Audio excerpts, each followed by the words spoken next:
"What were you looking for, dear?" Andrea said calmly. At this point, I couldn't form words and mumbled something unintelligible. "Your, key, I need to, move your car. Why do you have a box of condoms in your purse?" "Because?" Again, it was said nonchalantly, as if my question was somehow ridiculous. "Because why?" I began to regain my ability to think and speak. There was a long, pregnant pause before she answered. She creased her face slightly, took a deep breath, and then said, "Snap. Well, you don't want me to do it without them, do you?" It was as if a truck had come down on me. Staggering, I stepped back and sat down in one of the chairs at the kitchen table. I had no idea what to say, didn't know what to think. All the air had been sucked out of my lungs and I couldn't breathe. Andrea continued, "I use protective gear with him all the time. I'm sure he's very clean, but I'm also sure you don't want me bringing home any unwanted germs." And Andrea said it like it was the most natural thing in the world. Like I was the one being ridiculous, asking why my wife was putting a box of condoms in her purse. Silly me. Now, before I continue, I suppose it would be helpful to tell you a little bit about me, Andrea, and the Stewart family. My name is John L. Stewart. I am 33 years of age. I am married to Andrea P. Stewart, née Layton, and she is the same age as me. We met at the university and were married immediately after graduation. I am a mechanical engineer, and Andrea is a real estate agent. We have 3 beautiful daughters, I've told you about them before, and we live in a very upscale neighborhood in Albany, NY. It's a 2-story colonial home with a 3-car garage, circular driveway, and a pool in the backyard. The house has 5 bedrooms and 6 bathrooms. It's actually much bigger than we needed, but Andrea found it, and it was a good deal at the time, so we bought it. We've lived here for about 3 years now and have had time to get to know the neighborhood and the people who live around us. The schools in the neighborhood are very good, and it's easy for both of us to get to work. All in all, I can say that life has been almost perfect. Almost. If it was perfect, I wouldn't have to work 60 hours a week, and Andrea wouldn't have to work all hours of the day and night and on weekends too. We managed to take care of the kids first and foremost and have dinner together at least 3 times a week. On Sundays, we always get together to do something together and then sit down at the dinner table, eat, talk, laugh, and find out what everyone has done the past week and what's coming up for the next week. For me, the dinner table is one of the hearts of the home. My mother and father taught me that. We would gather around it to eat, discuss business, tell stories and laugh, sort out problems and make plans for the future. That's why when Andrea and I had our conversation, it took place in the kitchen. We ended up sitting around the table. This has nothing to do with you, John. It has everything to do with me. It's just something I need, and it's separate from you and me and our family. But then you'd think the woman saying those words was a complete stranger to the woman I'd been married to for 11 years. The woman with whom I shared a family, a home, a bed. She continued, "Don't dwell on it, John. In fact, you can forget about it because it won't affect you in any way. Our lives won't change.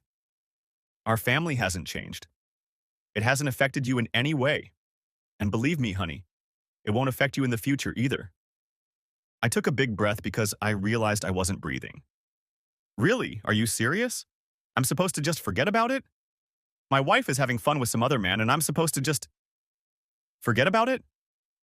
Oh my God. I exhaled. Breathing is such a tricky thing to remember to do. And you just told me you've been having fun with Rob for 2 years. What the hell, Andrea? She looked at me with an expression that said I was talking nonsense.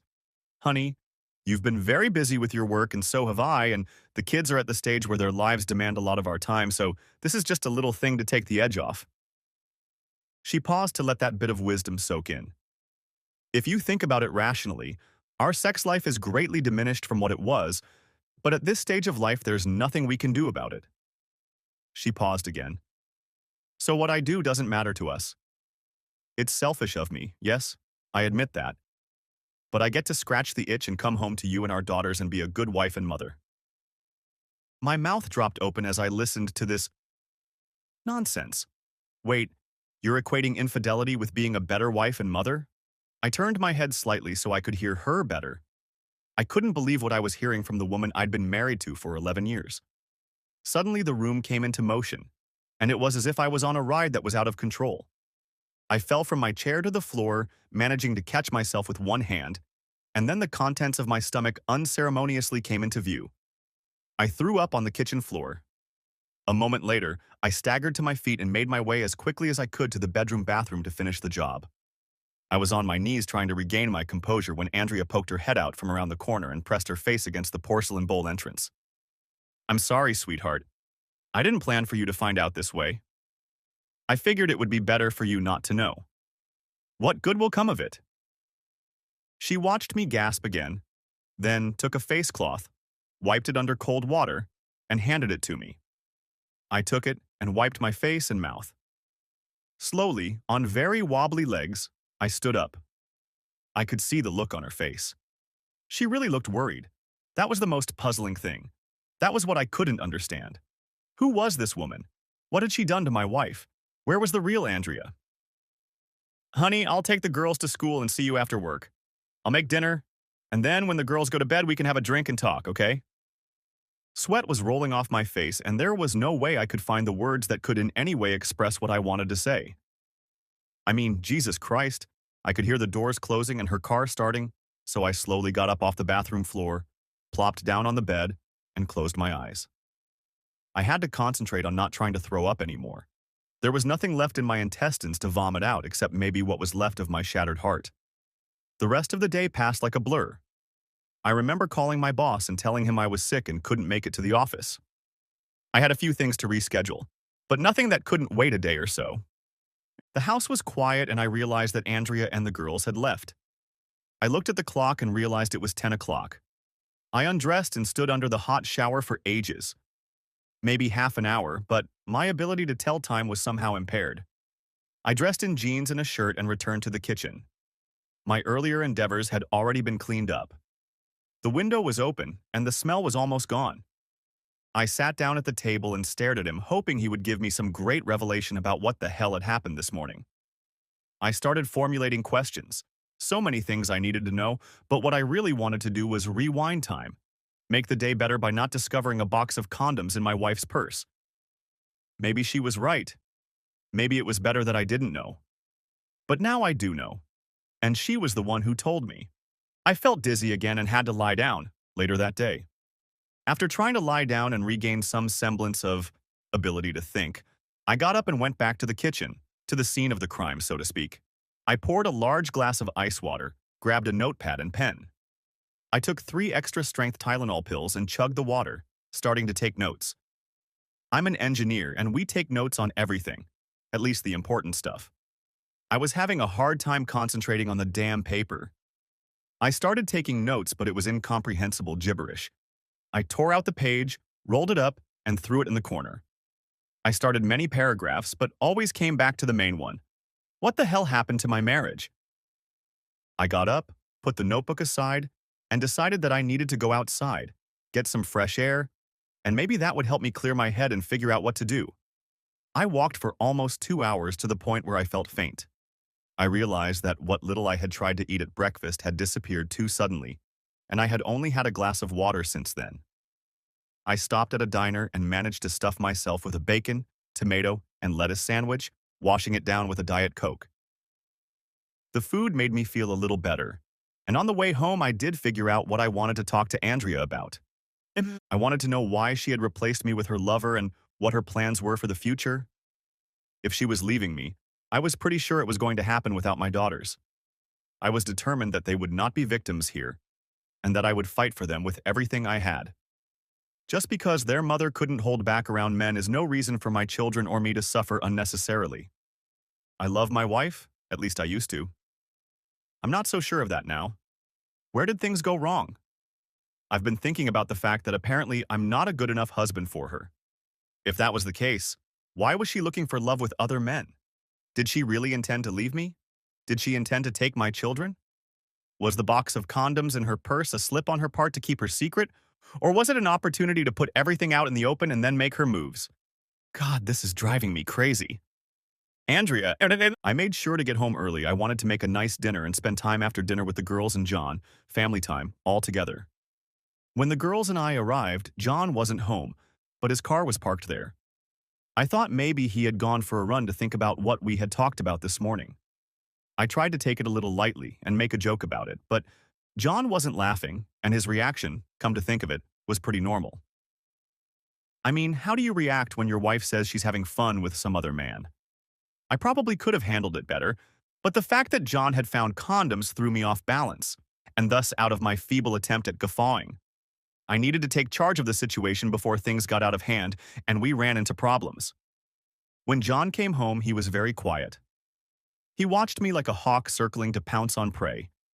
He hardly said anything to me except a muffled grunt and the occasional uh-huh or no. I was wearing some of my tightest jeans and a sleeveless blouse, and I had my hair pinned up the way John liked it. I even spritzed on some perfume that I knew he really liked. I wanted to be attractive to him and let him know that what we needed to talk about was in no way threatening to him. After dinner, the girls did their homework. I cleaned up the kitchen, and then we went outside to get some fresh air and throw baskets in the driveway. John is always up for it, but today he sat inside and didn't say a word as we walked outside. I was really starting to question the decision to indulge my fantasies outside of marriage. It was only once a week and during the day, and I always came home clean. I never let my Thursday indulgences interfere with John and the girls in any way. There were many occasions when I canceled my Thursday. Work, family, and personal reasons sometimes affected what I did. But each time I was sure that my family came first. Thursday was about indulging that itch that needed scratching. It was something that just happened. Rob and I met after I transitioned into real estate agency work. He is married and has a family about the same age as my kids. I found that John and I never had time to be alone together. We almost had to schedule it. That made it really exciting. Now I'm being sarcastic, but I know you think I'm a slut for cheating on my husband. Maybe you're right. Maybe you're wrong. John is a great husband and father. He works very hard to provide for his family, and I know he does it with the understanding that if we had to live on his income alone, we could do it. So he treats my income as a bonus, and we keep it in the bank. Most of it went to paying off the mortgage early, some of it went to home improvements, but our savings and investment accounts are fine too. The problem is that with busy careers and 3 busy kids, we don't have time for ourselves. No time to pamper ourselves and connect as a couple, as lovers. We used to be at each other's place almost every night. Now we're lucky, it happens once a week. I need more, and I know John wants more too. It's great. Why do you think we have 3 kids, and we're just past 30 years old? My Thursday indulgence was something I wanted to do to fulfill my needs. I didn't want to make John feel bad by pestering him. Who needs that? I decided a while ago that I needed to do something that would give me what I wanted, but also make sure it didn't affect my family in any way. They do come first, but I figured there was a way to get what I needed and not jeopardize my future. So far, I had been right. But now the challenge was to protect my family and allow me to continue doing what I was doing. That was the challenge. How to make sure my husband didn't feel threatened and that I could continue to have my Thursdays. He walks and you say, sit down. It's just a conversation. Let him know that you know what's best. Andrea. The kids had already gone to bed and now was the perfect time to talk. I pulled some wine out of the fridge, poured some for myself, and brought John his favorite beer. It was an IPA from a local craft brewery. My heart was beating pretty fast, and I had to admit to myself that I didn't have much confidence that this conversation was going to go the way I wanted it to. There was a lot at stake. Honey, sit down. We need to talk. John looked at me sullenly and slowly sat down. I slid a glass of beer over to him. I began. I have to tell you that you have nothing to worry about. I'm not doing anything to affect you or the kids. No matter what you think, you and them come first in my life. John looked at me like I had 2 heads. I continued. Really, darling? That's not what you have to worry about. I'm your wife. I love you very much. Then John objected. Yes, I suppose you do, but do you love me? He was good. Yes, darling. I love you very much. I've loved you ever since I met you, and my love for you has grown stronger every day, and then increased again with each child we have. I am so happy with our life. Our children are perfect, and you are perfect. His mouth was slightly ajar, and when he tried to speak, the words wouldn't come out. He took a small sip to lubricate his throat. So why the hell are you having fun with some other man? I looked at my husband. Well, it's hard to explain, but I guess I have to try. I owe you one. I took a small sip and began. It started with fantasies. Everyone has them. I know you do too. We even talked about some of them. And then it grew. As we got busier and busier. Your work, my work, the girls, life. We spent less and less time with each other. I wanted you so badly it hurt. But I knew it wasn't going to happen. I had an itch that needed scratching. And you weren't always here to scratch it for me. You were busy working, taking the girls to their events. I was busy working. I have a crazy schedule. How many evenings and weekends have I worked and you worked and it kept us from being together? There was a pause. I needed a little drink. So I've come to the conclusion that I need it. I know it might sound ridiculous, but it's what I needed. It calms me down, makes me feel good. Rob can help scratch the itch I need. We only see each other once a week and limit ourselves to an hour or so. It's just enough to get me through the day and week. I can't get enough of you, so I'm replacing it with you. John stared blankly at the table in front of him. I could see he didn't know what to say or do. I continued. Honey, I want nothing more than for you to take me to the bedroom and shake the juices out of me. That's what will make me feel like your wife, your woman. I emphasized the your. In a quieter voice, I said, but I need this for me. Right now and for a while longer until our lives change and we have more time for each other. So please be patient with me and know that I am yours. Completely. And I always will be. I got up from the table, took John's hand, and led him to the bedroom. He walked without saying a word. You think I was a cheating bitch, yet I professed my love for my husband. Well, I guess I have cheated, but I do love my husband. But I need him to give me that a little more time. I need him to give me space to get what I need so I can be an even better wife to him and mother to our children. My happiness has been the key to making me a better wife and mother. On Thursday afternoon, I intended to keep doing this for a while longer. After all, I know what's best. I know this is what I need to do for now. John will understand. He'll let me do this. He loves me enough to understand and let me do it. John. A visit with my lawyer, Roy, a week or so later. Shit. The conversation didn't go well. It started when I discovered an unopened box of condoms in my wife's purse. I was looking for a spare car key. She often carries both car keys in her purse to move the car. Her purse was stuffed with all sorts of junk that takes up women's purses. Finding a box of condoms in there was, well, a million things running through my head at once.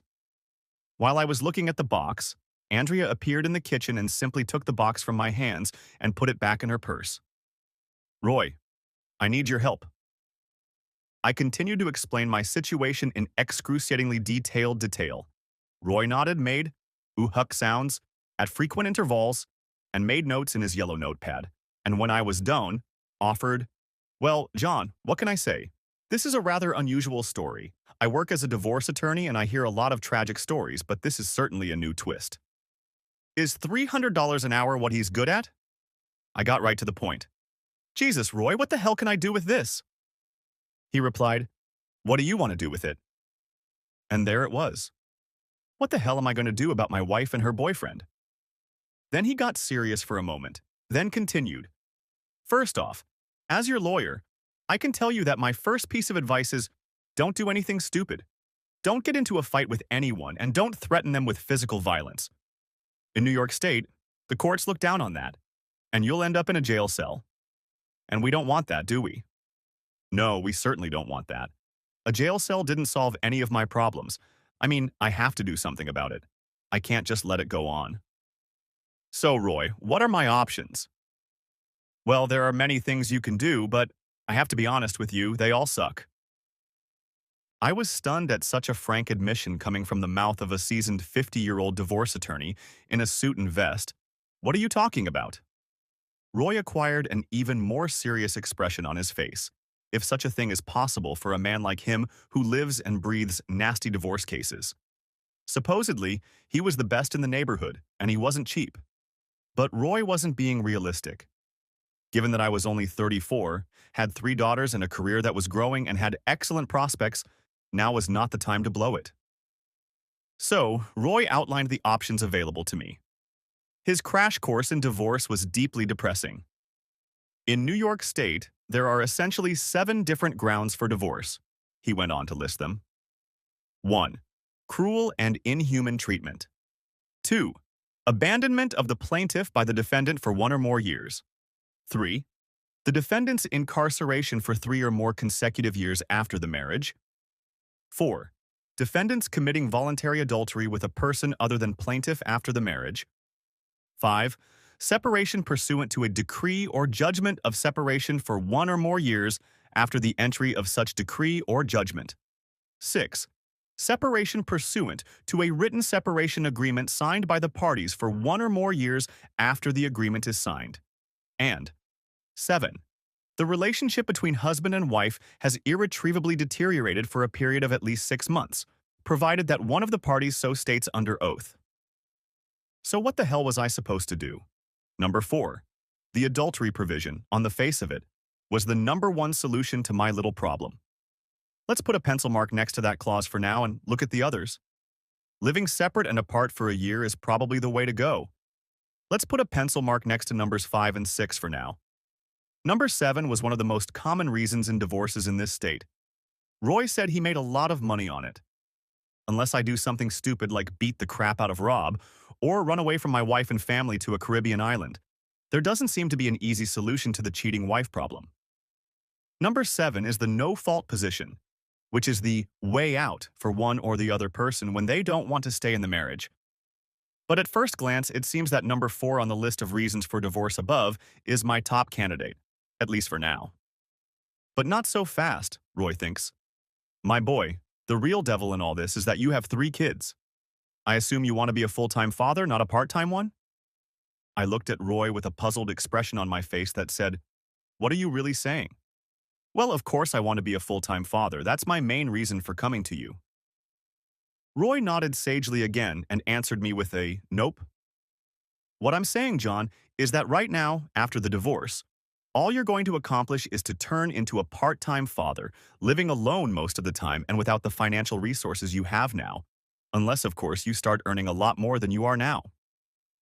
I sat there, stunned, as if I'd been punched in the head by Mike Tyson. One of those punches that makes you lose consciousness and spin in place, about to fall over. You can't tell which way is up or left or right. Good thing I was already sitting up. After drinking water and regaining the ability to form more than 2 syllables, I managed to look at my memorized lawyer and asked, "Jesus, Roy, what the hell are you telling me?" My eyes bulged, and I could feel the veins in my neck swelling. My blood pressure was approaching stroke level. In his calm and very controlled voice, looking at me over his glasses, he summed it up. "Well, John, I don't want to be too harsh, but I would be less than honest with you if I told you anything other than the godlike honest truth." He paused and swallowed before continuing. "You're screwed, my boy." My mouth was open, and my jaw muscles were suddenly unable to function enough to close my mouth. As those words sunk into the depths of my soul, I realized how death row inmates must feel as they approach the final hour, waiting only to meet their executioner. This grim realization swept over me. To think that my cheating wife was going to get the better of me. Well, the room seemed to revolve around some unknown axis, and for the next few minutes everything was a blur. Time froze, sped up, and froze in place. I had no idea what it was doing. The next thing I knew, Roy was standing on one side of me and his secretary Shirley on the other. She was holding a bottle of water, offering it to me. Water for a drowning man. Perhaps I was in a desert. It might as well have been Mars. Maybe I'll see one of those expensive Mars rovers and regain my sanity. Or maybe I'll just drown. Or maybe... who knows? I breathed into the brown paper bag, trying to regain my ability to breathe normally. I think I was suffocating from hyperventilation. I took the water bottle, drank almost all of it in one big gulp, and returned the empty bottle to Shirley. When I regained my ability to breathe normally, as well as my ability to think logically, I looked at Roy and revisited the 7 reasons for divorce in New York. "So, why don't I seriously consider number 4 on your nice list, Roy? I mean, my wife has been getting it from another man for some time now. She even admitted it to me in our kitchen, for goodness sake. Why shouldn't I force this shit show because of her infidelity? It's really all on her conscience, not mine. Roy nodded at me, and his face said several things at once without needing to say any words. But then he did speak. I wouldn't want Roy to have to represent me in criminal court. I mean, how convincing a defense can be if your lawyer shrugs and grimaces at the jury and expects them to know what that means. No. Roy was good at the divorce game, so I'll stick with that, using him as my spokesman. John, I don't mean to be too rude, but really, all you'll accomplish is handing Andrea your house, most of the furnishings, and most importantly, your children and control of the agenda. In very short, you will get screwed in the divorce, and then she will get money from you to go screw more other men. And the saddest part is that eventually your kids will wake up in the morning and one of your ex-wife's boyfriends will be sitting at the breakfast table. He will chat with them as if he is their father, and gradually they will start to forget that you are their father, and you'll be paying for all of this. Oh my God, I couldn't realize what a nightmare he had just described. It was the worst outcome imaginable. I would have preferred to just shoot myself in the head so my children would forget me. But if I did that, they would forget me even faster. Hell, no. In that very moment, I firmly decided that this staggeringly awful shit show Roy had just described was not going to be my fate, nor the fate of my 3 daughters. No way in hell. So Roy, please tell me there is another scenario where I won't suffer the loss of my daughters other than a weekend a month and 2 weeks in the summer. I mean, really, what can I realistically do to remain the father I am now and want to remain? It really sucks. You know what I'm trying to say? So clumsily? Roy sighed heavily. John, I understand exactly what you want, and I'd be a bad legal advisor if I didn't advise you, my boy, on the best plan to stay the master in this unfortunate situation. So listen carefully. And then he went on, describing in great detail what he thought was a realistic plan of action for me to deal with Andrea, keep my children safe, and do all of this without leaving the house. He also detailed the 7 reasons he had listed earlier for divorce and how none of them would get me what I wanted. He had a different plan that he said would accomplish almost everything I wanted, given my priorities. Roy's plan was very simple. Do nothing. That's right. Do nothing. Continue to be married to Andrea and continue to be the best father I could be. Continue to enjoy my family and the closeness I shared with my wife. To ignore as much as possible what she was saying in the kitchen and move on with my life. Andrea said her extramarital sex had nothing to do with us, so why not believe that and continue to enjoy my relationship with my wife? You think Roy is an incredibly incompetent lawyer, and I'm a damn fool for believing him, don't you? Well, that's how I reacted too. How could I look at myself in the mirror in the morning without being disgusted that I was putting up with her cheating? What the hell had my marriage and my life become? Roy let his sage advice take a moment to comprehend, then cleared his throat, sipped some water, and continued. I know you must believe that I'm not a very good divorce lawyer, but from my vast experience, I can tell you that in your situation, you will lose, and you will lose far more than you will gain. You may be able to fix your wife's infidelity, but you will lose your children, your home, your financial future, and most importantly, your happiness. The old bastard waited a moment longer before continuing his lecture on loss. I know this seems very unfair to you, and frankly, it is extremely unfair. But divorce happens legally. The court tends to give custody to the mother. I know what you're thinking. Infidelity should be a factor for the court to consider, but it usually isn't. Roy looked saddened by this fact. It was as if he was personally offended by the state of affairs in New York State divorce law. I'm sure many of his clients would like infidelity to be taken into account in matters such as child custody and home. But it isn't. I decided to sigh again. So, Roy, let me rack my feeble brain.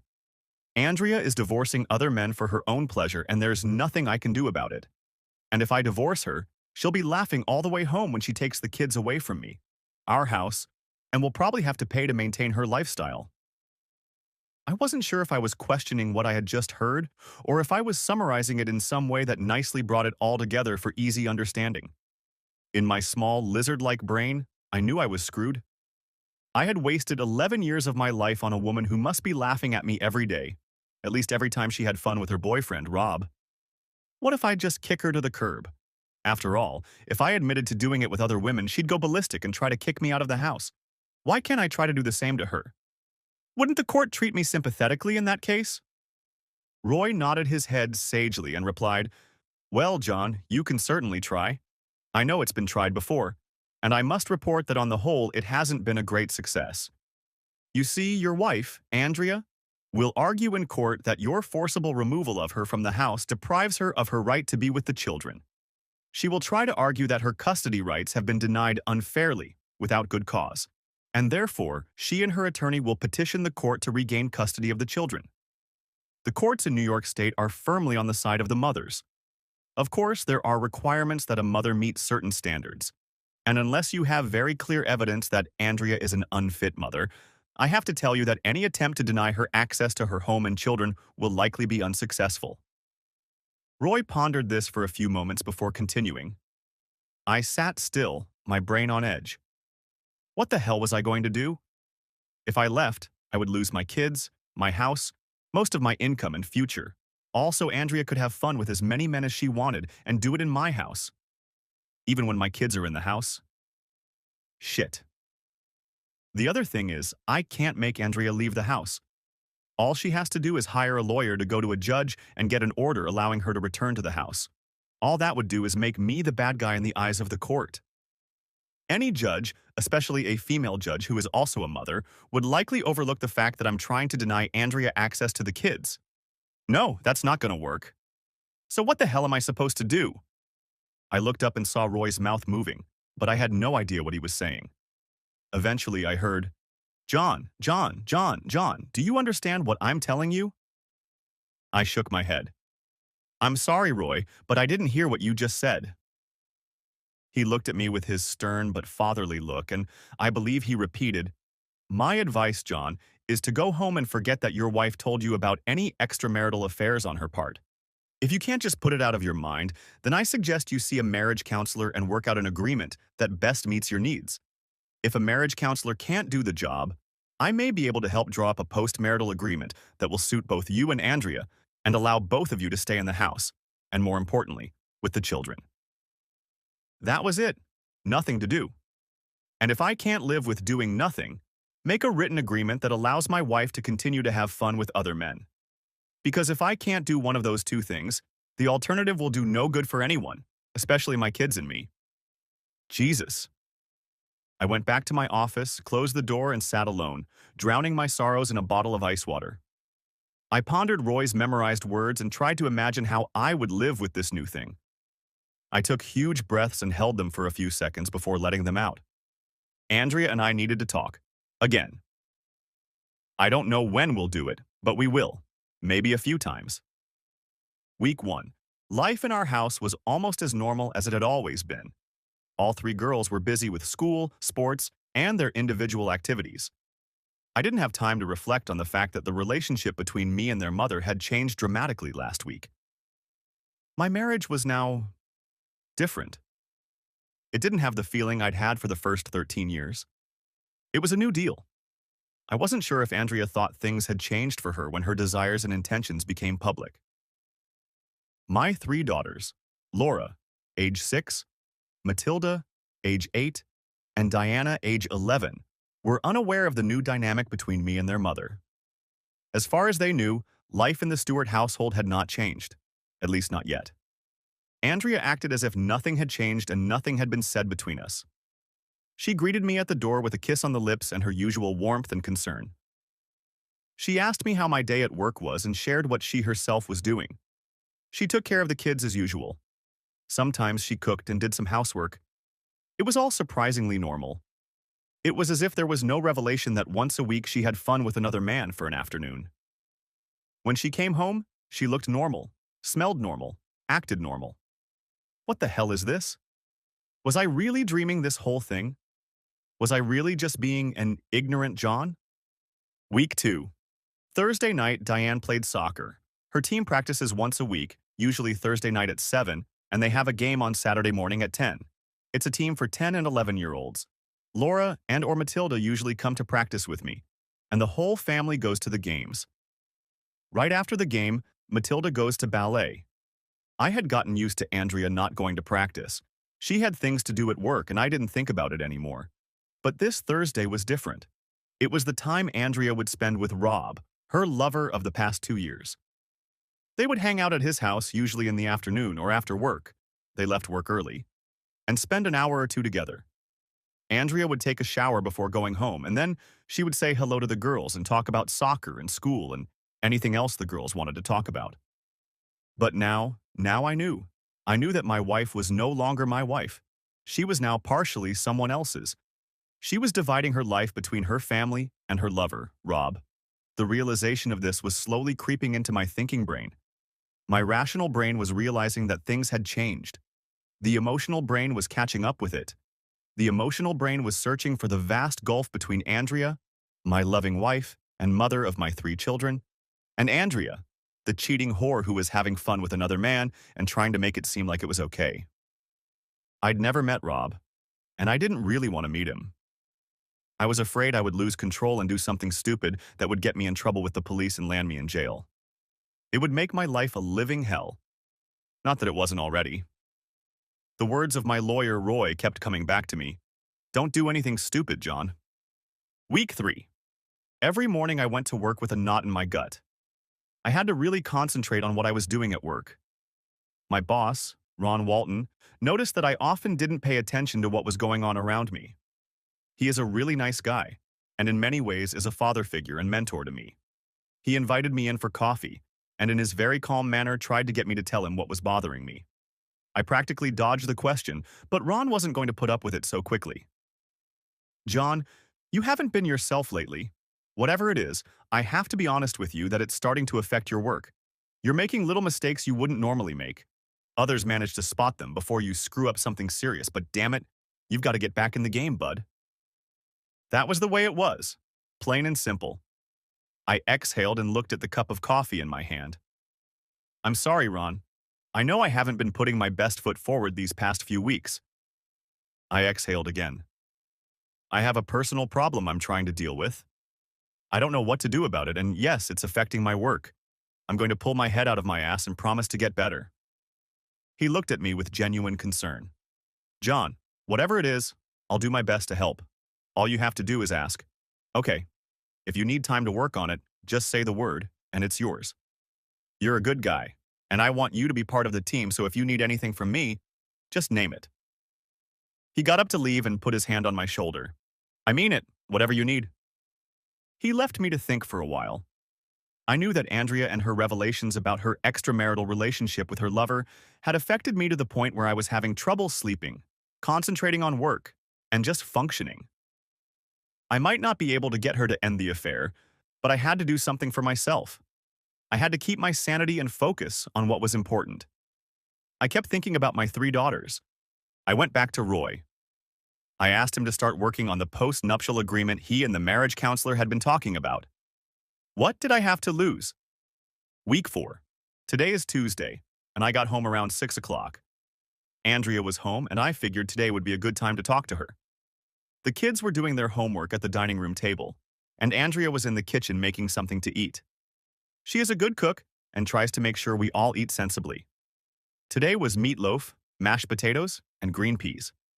One of the kids' favorite meals. After we ate and put away the dirty dishes, I sent the girls out to the backyard to chase a soccer ball. There was no practice or class today, and Andrea didn't tell me she had to go back to work. I went out and played with the kids. The feeling of gloom that had gripped my brain was slowly passing, and I decided to take control of the situation and do something to at least make me feel better about the fact that Andrea had honestly told me a month ago that a lover on the side was what she needed, and that she would continue to make sure that her family always came first in her life. Her devotion to me and the kids is truly admirable. Yes. Once the kids went to bed, I went to the fridge, pulled out a bottle of Andrea's favorite white wine and got myself an IPA. I poured them and set them on the dining room table. This is exactly what Andrea had done a few weeks ago when we had our conversation. I made my way to our home office, where she was doing something on her laptop, and stood in the doorway. Andrea, would you please come out to the dining room? We have something we need to discuss. She turned her head and looked at me.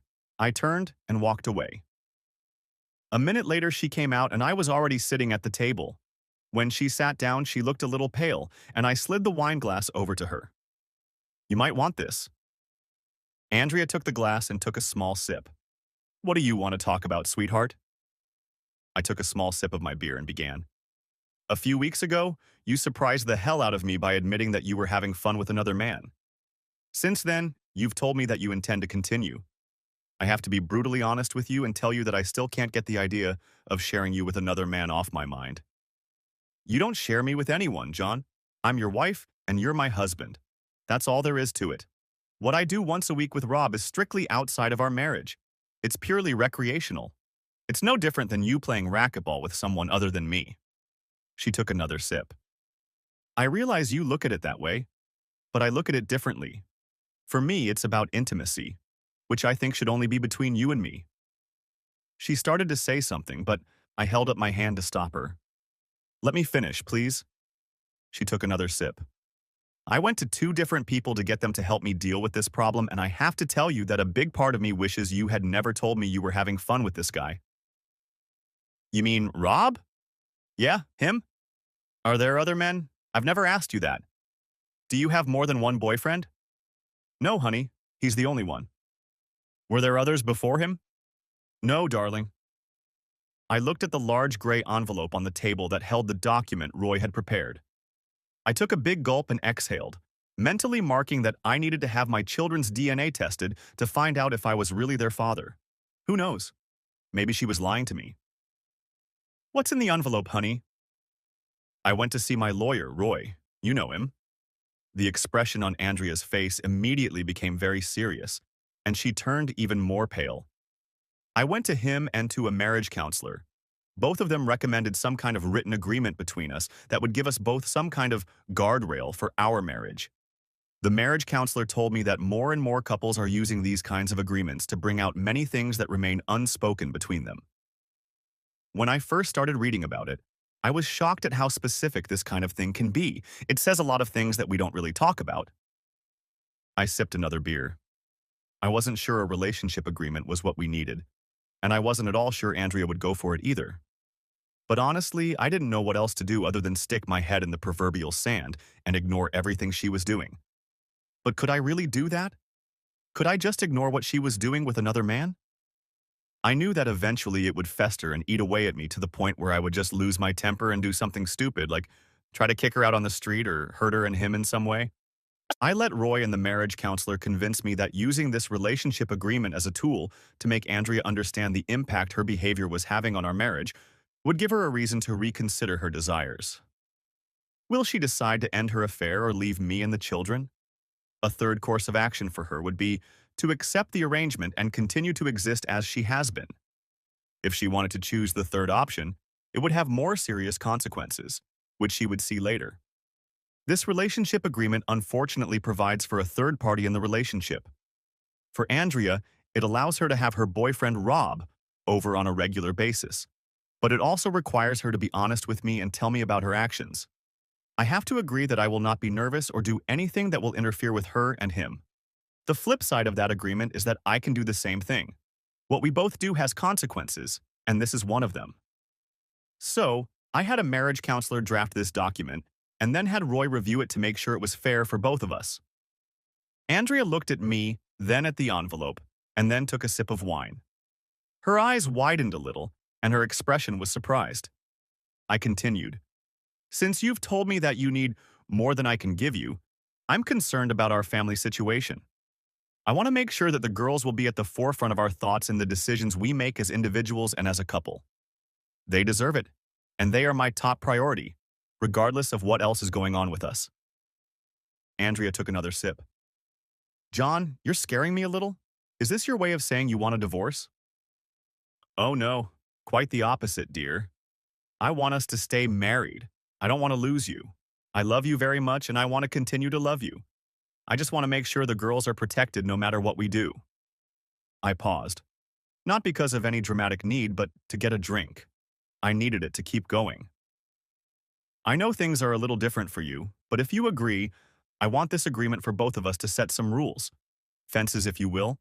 within which we must operate so that the girls have a mother and father and see that we are just that. I want them to have a stable family to grow up in.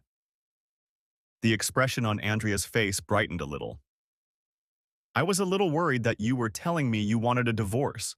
You know that I love you. You know that girls and you are the first thing I think about all the time? I wondered how she could put family at the top of her priority list on Thursdays when her boyfriend Rob was entertaining her. It didn't make any sense at all. I looked her straight in the eye. Thank you. After another short pause, I continued, pointing to the envelope. So, this is a draft relationship agreement. I want you to look at it and tell me if it's reasonable. Everything here is negotiable. Everything is subject to change. We just have to go with what is. Andrea frowned slightly. Do you really think we need a written agreement to govern our marriage?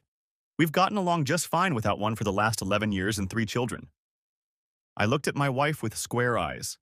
Ever since you told me about Rob and your intention a month ago, I thought we better set some ground rules. If you want to keep seeing him or anyone else, and if you want me to keep agreeing to it, then I think we need to make sure our marriage pays attention to the things that give us stability. I can't just sit here and not say anything that lets you know that I'm worried about us, about our future as a couple and as a family. I just can't not do something to protect what we have. Andrea. Oh my God. I had no idea John felt so threatened by what I'm doing to Rob. It has nothing to do with him. I didn't take anything away from us to give to Rob. Rob is just sex. Mindless, yes. But he's good for me. I tried to brush it off like it shouldn't mean anything to him. And I didn't want it to mean anything to him. I wanted him not to think about it at all. I'm John's wife. I love him. And that's it. Now it's all starting to get out of hand. I know that for the last month John has been taking it easy on me. I thought that once he got over it, we would go back to normal. I know that for the past month we have not had any intimacy. I knew right away that the only time he didn't touch me was when we were with the kids, and that was only to a minimal degree. Oh shit, we haven't had contact in a month. What the hell does that mean? Is he afraid of me? Is he pulling away from me? Is he distancing himself from our marriage? Is this all just a clue to get me out the door? Oh my God, I need to take action now before this gets out of hand. What the hell is this relationship agreement he's made? John. So, Andrea, I want you to go over this and then we need to discuss it. I want us to agree on everything before we decide to live by this agreement. What do you think? John, I don't need some piece of paper to say I love you and our daughters. I looked at Andrea. And you know I never thought I needed some piece of paper to say I love you. But when you brought another man into your life and mine, everything changed. I let that sink in a little and took a sip of my beer. I need to know a few things, including your long-term intentions. Do you plan to eventually replace me with a new guy? Do you want to move on at some point? This connection you have with Rob really confuses me, honey. Part of me says that you feel like I'm not good enough for you anymore. I'm not satisfying you enough. Oh, John, no, it's not that at all. We've talked about this before. Rob is just what I need to scratch an itch that is just there. And we have so much to do as a couple and a family that it just doesn't get touched. That's why it happens during the day. I scratch the itch and then I clean myself up and go home to my real life and family. I have never, not once, thought about wanting a different life than the one I have with you and the girls. I even thought we should have more kids. That surprised the hell out of me. What? I sipped my drink. A million thoughts raced through my brain in an instant. You want more kids? I think it's entirely possible. We need to talk about it, but what's wrong with our family getting bigger?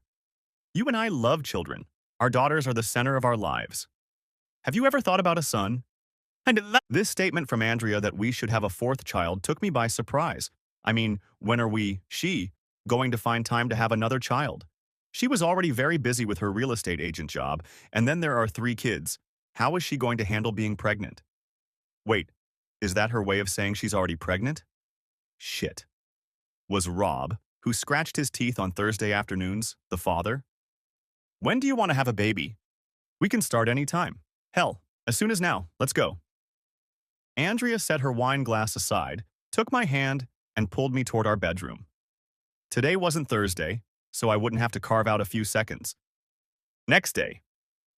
At breakfast, I told Andrea to take the relationship agreement envelope with her and look it over.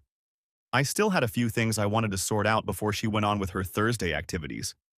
I wanted her to realize that this could have some consequences, that we couldn't just pretend we had an open marriage and everything would be fine. Nope.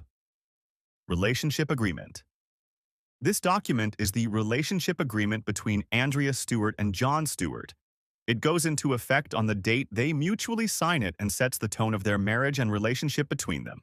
And most importantly, the rules they agree to live by for the betterment of the marriage, given that they have 3 children, and that they both recognize and agree that the welfare of the children comes before all other considerations in their marriage.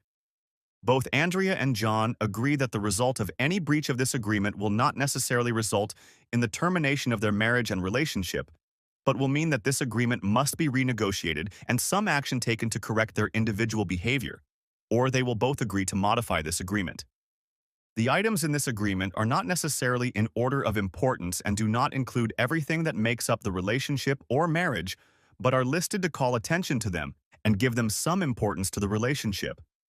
We agree to never threaten the relationship in passing, during disagreements, in arguments, or in the presence of our children, families, or others. Serious disagreements will be discussed privately between the two of us. We agree to take responsibility for our individual emotional reactions, our fears and anxieties, and for ourselves in general. We agree to consciously take time for ourselves as individuals, whether alone, with friends, including on separate vacations if we agree to do so. We agree to have a weekly date night with no distractions, no cell phones. We agree to maintain a growth orientation, remaining patient with ourselves and each other, and not expecting growth to happen in any specific time frame. This recognizes the need to be aware of the career aspirations and needs of others. We agree to invest heavily in self-care to be able to bring our best selves to our relationships. We recognize that each of us has a responsibility to be as healthy and fit as possible, and to ensure that physiological problems do not affect the other. In addition, while we are in any relationship outside of each other, we agree to be tested regularly for possible sexually transmitted diseases and to report test results to each other as soon as we receive them. We recognize that we do not necessarily make each other happy. Rather, we bring our individual happiness to the relationship that we can share with each other. We agree to tell each other the whole truth, even if it is difficult to do so. We agree to consider that the other partner always has our best interests at heart. We agree to allow space for 3 separate entities in our partnership: you, me, and the other relationship. We agree to spend 1 day a week together when the phones are off and we can be fully present with each other. This is separate from date night. We agree to do this with each other at least once every 2 weeks. We agree to accept and respect any emotions that come from each other and promise to do our best not to take these displays of emotion personally. We agree to de-escalate our arguments with "time out, I love you" whenever one or both of us feel we have gone too far down the rabbit hole of defensiveness, feeling neglected or scared.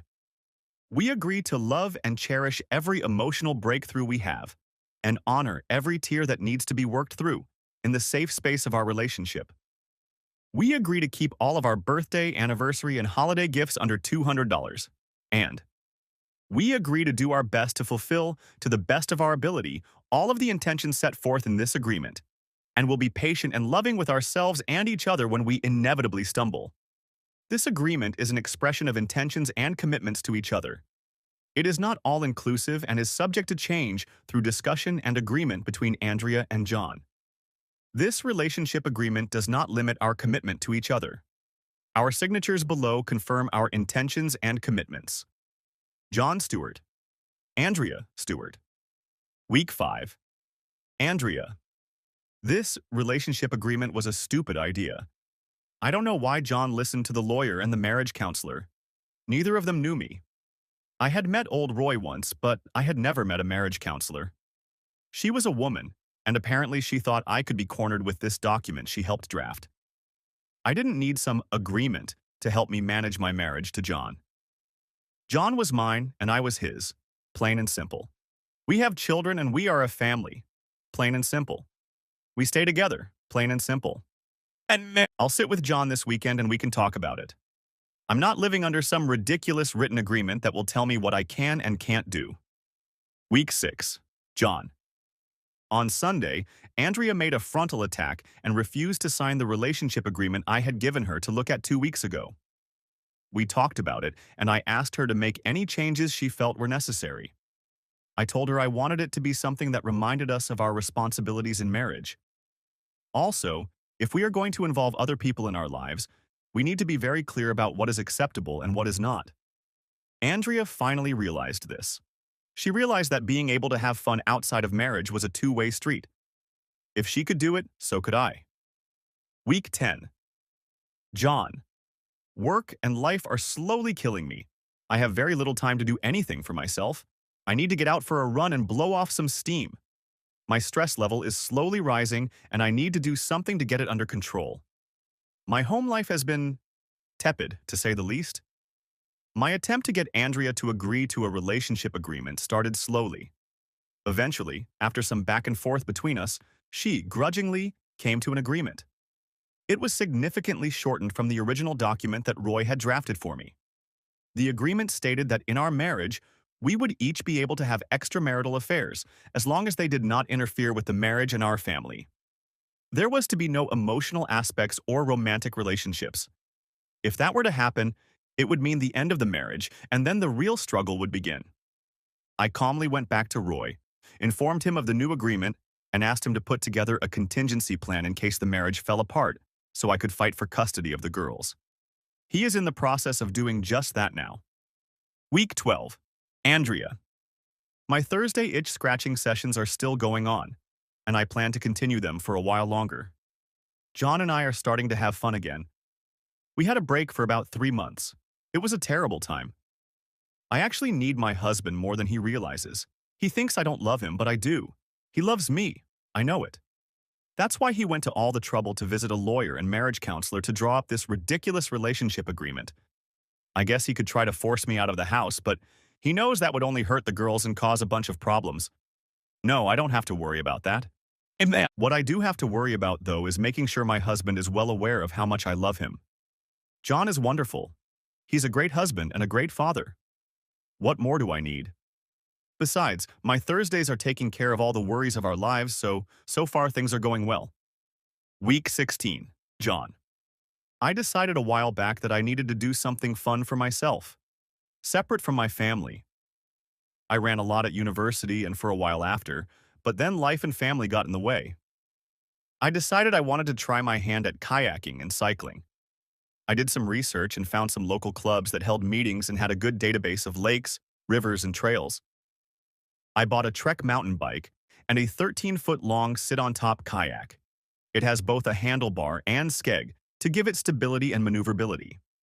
I took 2 kayaking lessons to get the hang of it and started biking in the mornings and on weekends. On Sunday, we planned a family outing with a hike and picnic. Just as we were getting ready, Andrea got a call from a client saying she was canceling at the last minute. The girls and I went without her. We drove my old Subaru Outback, and I let Diane sit in the front. She is big enough to sit in the front.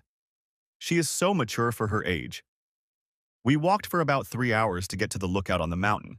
I got out my nice Nikon camera, and all the girls were able to take pictures. We had lunch, and then headed back to the parking lot. We got caught in the rain on the way down the hill, but we had brought our jackets with us, so it was no big deal. By the time we got home, it was 7 o'clock. Andrea was already waiting for us. She had changed into jeans and a blouse and made dinner. We had a very nice family dinner, and the girls were proudly showing off their pictures on the old laptop we had specially made for this purpose. The girls were tired after a day of being outdoors and exercising, so it didn't take long for them to argue about revising their homework for school, wash up, and go to bed. Soon after 9 o'clock, they were sound asleep. Week 17. Andrea. Last Thursday, I was comparing John to Rob. I have fun with Rob for reasons other than love. I can control Rob so easily to get what I want. My husband is a different matter. He and I are a team. I don't so much take control away from him as I share it. We both have things we're good at, and we divide the work of starting a family between us so that everything gets done with the minimum of fuss. For the most part.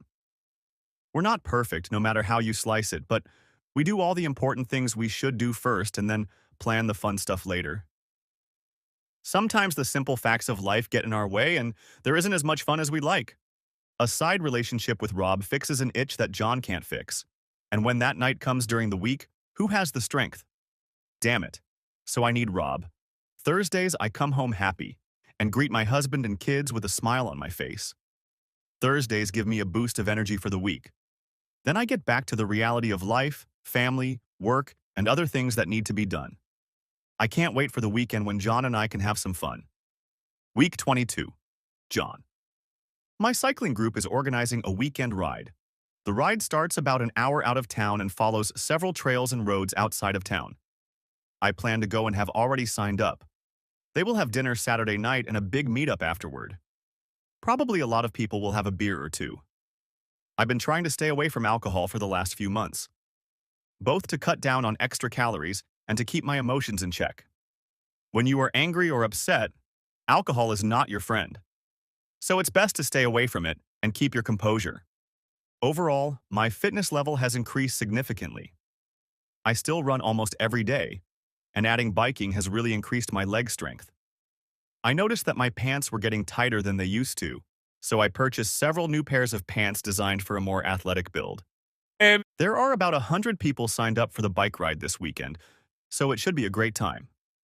Andrea. John is spending more and more time outdoors mountain biking and kayaking. He gets up at 5 a.m. and runs for over an hour before showering and getting ready for work. His breakfast consists of fruit, yogurt, and a cup of coffee.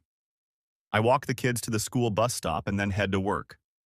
John is usually here when the kids get home, or they go to a neighbor's house. We've made a deal with them that the girls can go there for an hour or so until John or I get home. This weekend, John is going on a group trip somewhere out of town. He told me he's leaving on Friday and will be home around 7-8 on Sunday. On Wednesday, a new bike was delivered here. It was brought in from a bike store. I was here when the guy brought it to the front door. It's red. That's about all I know about bicycles. When John got home, he dropped everything he was doing, changed into his riding clothes, and went straight out on it. An hour later when he returned, he was smiling and raving about what a great bike it was. John, I had a great time this weekend. My new Trek Marlin 6 is a fantastic bike. The pace was very fast and the terrain just killed me. I was sweating like a dog. Do dogs sweat? And a couple times I started to cramp up when I exerted myself hard. I flipped over on one of the turns, but luckily both me and the bike only got away with minor scratches. Sunday morning I got a flat tire. The support truck was nearby and I quickly fixed it and got back on the bike. Saturday for dinner was a buffet at the hotel where we were all staying, and afterward there was a bonfire. I had a beer. It was a chance to talk to many of the people I see at the weekly meetings and share stories about the rides. I met Jane and her sister Judy. Or Judy and her sister Jane. Either way, they are both in their 30s and very good at riding. Judy lives with her boyfriend who works for a company that makes skateboards and sells them to dealers. She said that they are actually made in China, painted in a warehouse in some part of the US, and then shipped to retail stores and sold online. Jane pointed out that this guy was a little off his rocker. Judy looked at her sister glumly. Judy is an elementary school teacher. Jane is an aspiring lawyer working in one of the firms in town. She is single again since her marriage broke up 2 years ago. One day a guy decides that it's not Jane he wants, but something else.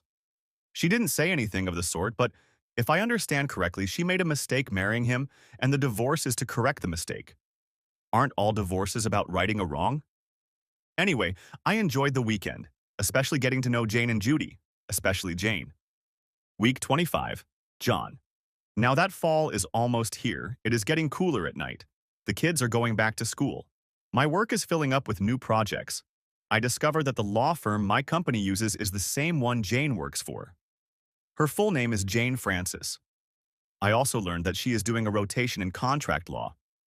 I saw her at a meeting in the building where my office is located. She spotted me walking by the conference room they were using and waved at me. I caught the edge of her eye and for a second I didn't recognize her.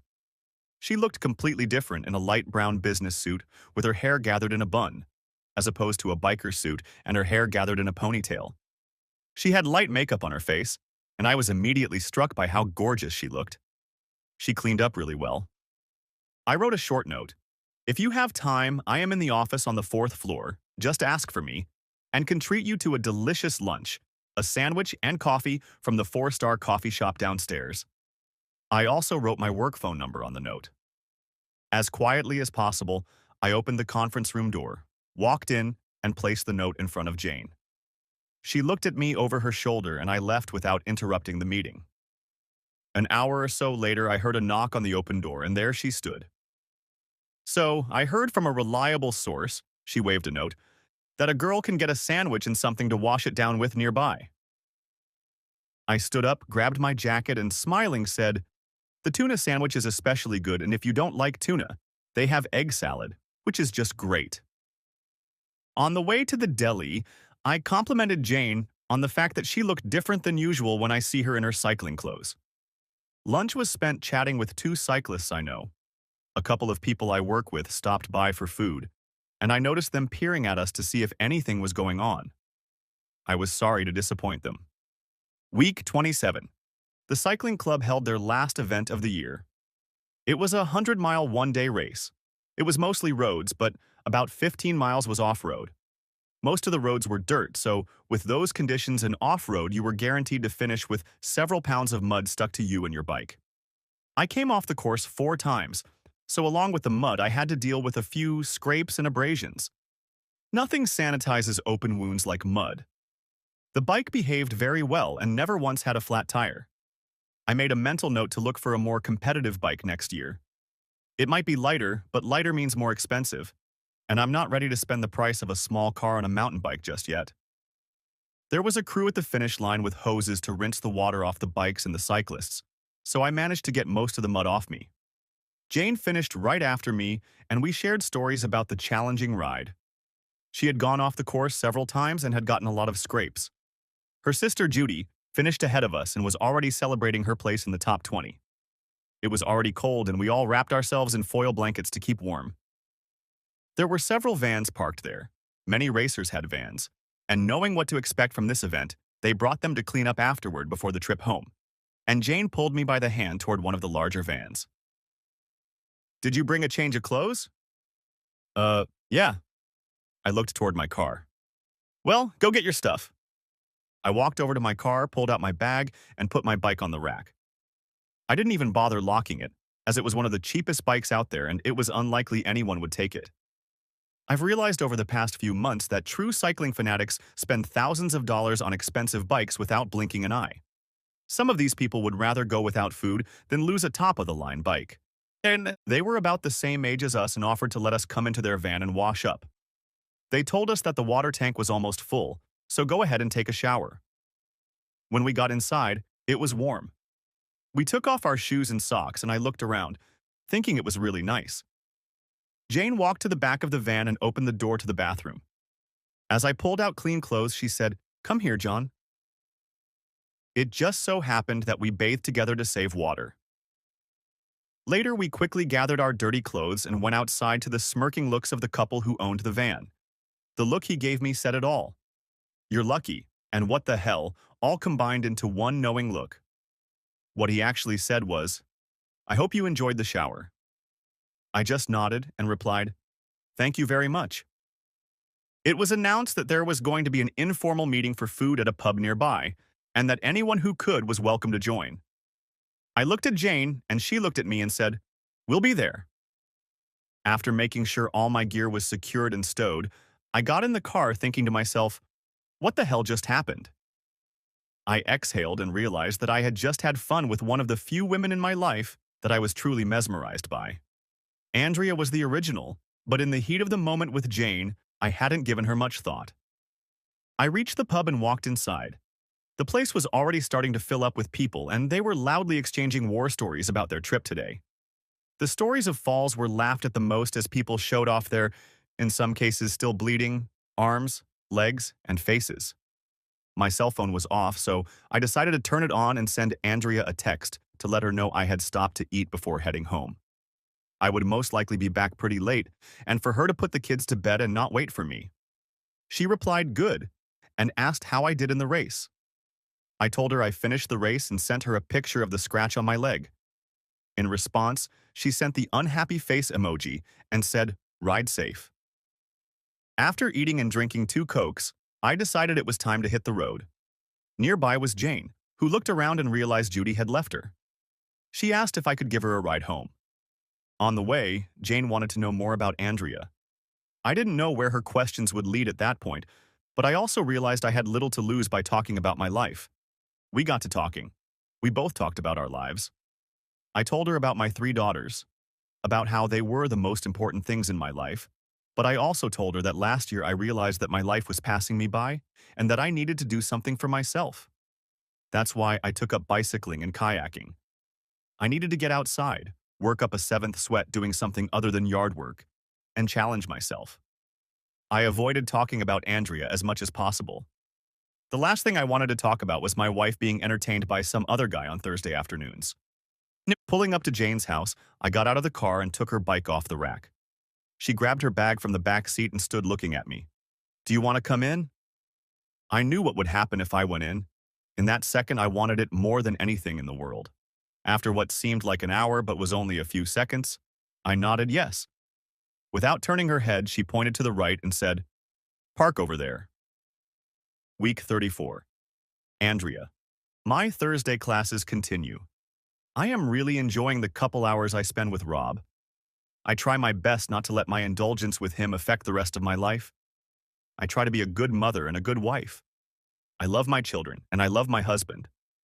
He tries very hard to keep his family together. In the last few weeks, I have noticed that John has changed a little bit. It's imperceptible, but it's there. I didn't notice anything about a month ago, and I wouldn't have noticed if it weren't for my mental checklist that I go through after interacting with Rob and make sure no traces of communication with him are left behind. I started to notice some similarities. John is a very serious guy. He is always laser-like focused on his goals and rarely gets distracted. Because of his seriousness, it's sometimes hard to get him to be relaxed and carefree. He really is like that, but very reserved. The wild and crazy side of his character comes out infrequently and only in circumstances he sees fit. So my girls are always trying to make him laugh with silly jokes and antics. John laughs at them, but the girls know that their daddy is a pretty serious man. But lately, John has been smiling a lot more often, joking around with the kids and trying to pull pranks on them. The girls love it. So, what's going on? John spent most of the summer and fall biking and kayaking, but right now the weather isn't cooperating with either of those activities. He still gets up early in the morning and runs for an hour. Does it? Does it make him happier? Our level of intimacy was, less than I'd like. What's going on? Oh, shit? I just realized. He's found another woman who gives him what he thinks he's missing with me. Damn. Week 36. John. I had some time this afternoon and planned to meet Jane at a diner near my office. We regularly go there for a quick bite to eat and then go to her apartment. When we spend time together, it's the highlight of my day. I hate to say it, but I can see that Andrea enjoys her weekly meetings with her boyfriend. No wonder she comes home happy. I know I come home happy too. So we're even. We both get what we want. I wonder how long this will last, because at some point Jane will get tired of me and want to move on to a man who can make a commitment. And I can't blame her. Just look at her. She's gorgeous, very fit, and just plain classy. This woman has it all. Week 40. Andrea. It's not long until Thanksgiving and seeing my family, which is to say my parents. They live about an hour away from here, and we see them quite often. Thanksgiving and Christmas are the 2 times of the year that the girls enjoy their grandparents. They are spoiled with all the treats and sweets they can handle. John has been noticeably happier lately than he has been in the last couple years. He hardly ever touches me unless the girls are around. John is no longer the gentle and caring person he used to be. But I promised John that I would never say no to him. Is this the kind of marriage I want? Have I screwed things up to the point where the man I love is doing nothing with me? Maybe Rob was a bad idea after all. Maybe that itch I need to scratch needs to be scratched by John. I have some things to figure out. I hope I'm not too late to figure it all out. Week 43. Jane. I love the time I spend with John. He makes me feel like the only woman on the planet. We spend a couple hours together and then go back to work and our lives. I know he has a wife and kids, and I respect that he has to do what is best for them and for him. I control my expectations in my relationship with John. I tell myself that I shouldn't let this relationship go beyond entertaining, and so far I haven't. I'm just not sure how long it will last, for either of us. Week 48. Andrea. Christmas has been a busy time. All the usual things the kids love about Christmas meant we took time to spend time with family and do the things that make us who we are. Lots of food, laughter, and winter activities. We went ice skating and skiing. We watched lots of movies and enjoyed leisurely days. Both John and I took a few days off from work. I made an effort to mend my relationship with John. We had been estranged since the spring when I told him about my weekly classes with Rob. I tried to hold hands with him at every opportunity. He would hold my hand for a few seconds and then slowly lower it. I told him I wanted to talk to him about us. 2 nights later, after the girls went to bed, John surprised me by pouring me a glass of wine and taking a rare beer for himself. He had rarely consumed alcohol in recent months. Andrea, I have a question for you. It's been bugging me ever since you told me about your boyfriend. He's not my boyfriend, honey. He's just a man who does something for me once a week to fulfill a need I have. John took a sip of his drink. He said in a very quiet and somber voice, "So tell me, how have I let you down? What does he do for you that I don't or can't do? What makes you want to have fun with another man?" He asks the hard questions. John continued, looking me straight in the eye. What need do you have that I can't fulfill? Damn, what the hell am I supposed to tell my husband? I don't even know why I do what I do. It's just been creeping up on me for a long time. I started out wanting to have fun with you, but it was happening during the day when we were both at work and there was no way the itch would go away. I looked back and forth at the floor, the table, and the ceiling, trying to find the right answer to tell my husband that what I was doing with Rob had nothing to do with him and was not a judgment on him. I'd come home and there were the girls and all the chores we had to do. By the time we put the girls to bed, one of us still had a lot of work to do. Something kept getting in the way. I felt like I was having a nervous breakdown. I took a sip of wine and looked at John's face. I could see that he was in pain. John took a small sip. Andrea, I have to tell you that even though you say this has nothing to do with me, I feel like it has everything to do with me. No, darling, you haven't let me down in any way. You are a wonderful husband. So why do I feel otherwise? Why do you feel you have to have fun with this guy to feel satisfied, contented, happy? I was quickly digging my own grave. When I started working with Rob, I tried to make sure that this part of my life was well insulated from family life. Rob realizes that what we do is just casual, and that there is no commitment between us. We use protection and get tested to make sure we don't have anything that could threaten each other or my husband. Dating time is limited to once a week and lasts about 2 hours. But at the end of those 2 hours, I leave with a sense of fulfillment that is passed on to my husband. I can be a better wife to him. I am happy with the feelings that Rob is able to give me. I am a happier wife. I realize that everything is falling apart. My carefully constructed life was falling apart right here and in this moment. And then John threw me a lifeline. I don't own you. I can't tell you what to do. I can only tell you that what you do in the long run has consequences. Consequences for you, me, and the girls. I can't force you to end your relationship with this man. I can only tell you that I will do what I have to do to survive. Don't get me wrong, I don't want to get divorced, live apart, or live like we're just friends under the same roof. I want my wife. He took another sip of beer. I want you back, all of you, but I'm willing to take whatever I can get. So if you plan to keep spending time with him on Thursdays, well, I'll have to adjust and deal with it. Wow, I dodged that bullet. But what John didn't tell me was that he had a plan too. A plan that would seriously affect my plans. John. Andrea and I had a hard conversation about our marriage. I wanted to know what the hell was going on in her head that made her need to have fun with another man. How had I failed her as a husband and lover? What had I failed to do for her? What have I failed to see? Am I really that ignorant? I guess I am. I also wanted to tell her that her actions could have consequences, but at the same time, I didn't want to threaten my own wife with something I had no intention of doing. Divorce, separation, It would look like I was giving her an ultimatum. And I didn't want to do that. I wanted Andrea to change because that's what she wanted. I couldn't tell her she had to change. I couldn't tell her she had to stop having fun on Thursdays with another man or else. It wouldn't work. She had to want to do it on her own. I went back to our relationship agreement. I was almost going to tell her that I was also getting something she couldn't give me. I decided I needed something different too. I relished the opportunity to have a relationship with another woman who didn't judge me. I didn't know how long it would last, but at that very moment I was content to know Jane as more than just a cycling friend. She had become someone with whom I could share intimacy, maybe only for a few hours a week, but it was certainly something I found fulfilling for me. If it worked for Andrea, it would work for me. Week 52. John, it's been a year since the great revelation, that's what I call it. It's been a year since my marriage changed. Not for the better, of course, but it has changed. The change wasn't my fault, well, not all of it. Some of it was because of Andrea, and then, later, some of it was because of me. Andrea revealed her secret lover to me, but I didn't reveal my secret lover to her. I guess there was a bit of revenge involved. I was sad that she had to have a lover at all. It suggested that I wasn't a good enough husband to satisfy my wife. She swore she had nothing to do with me, but I know she did.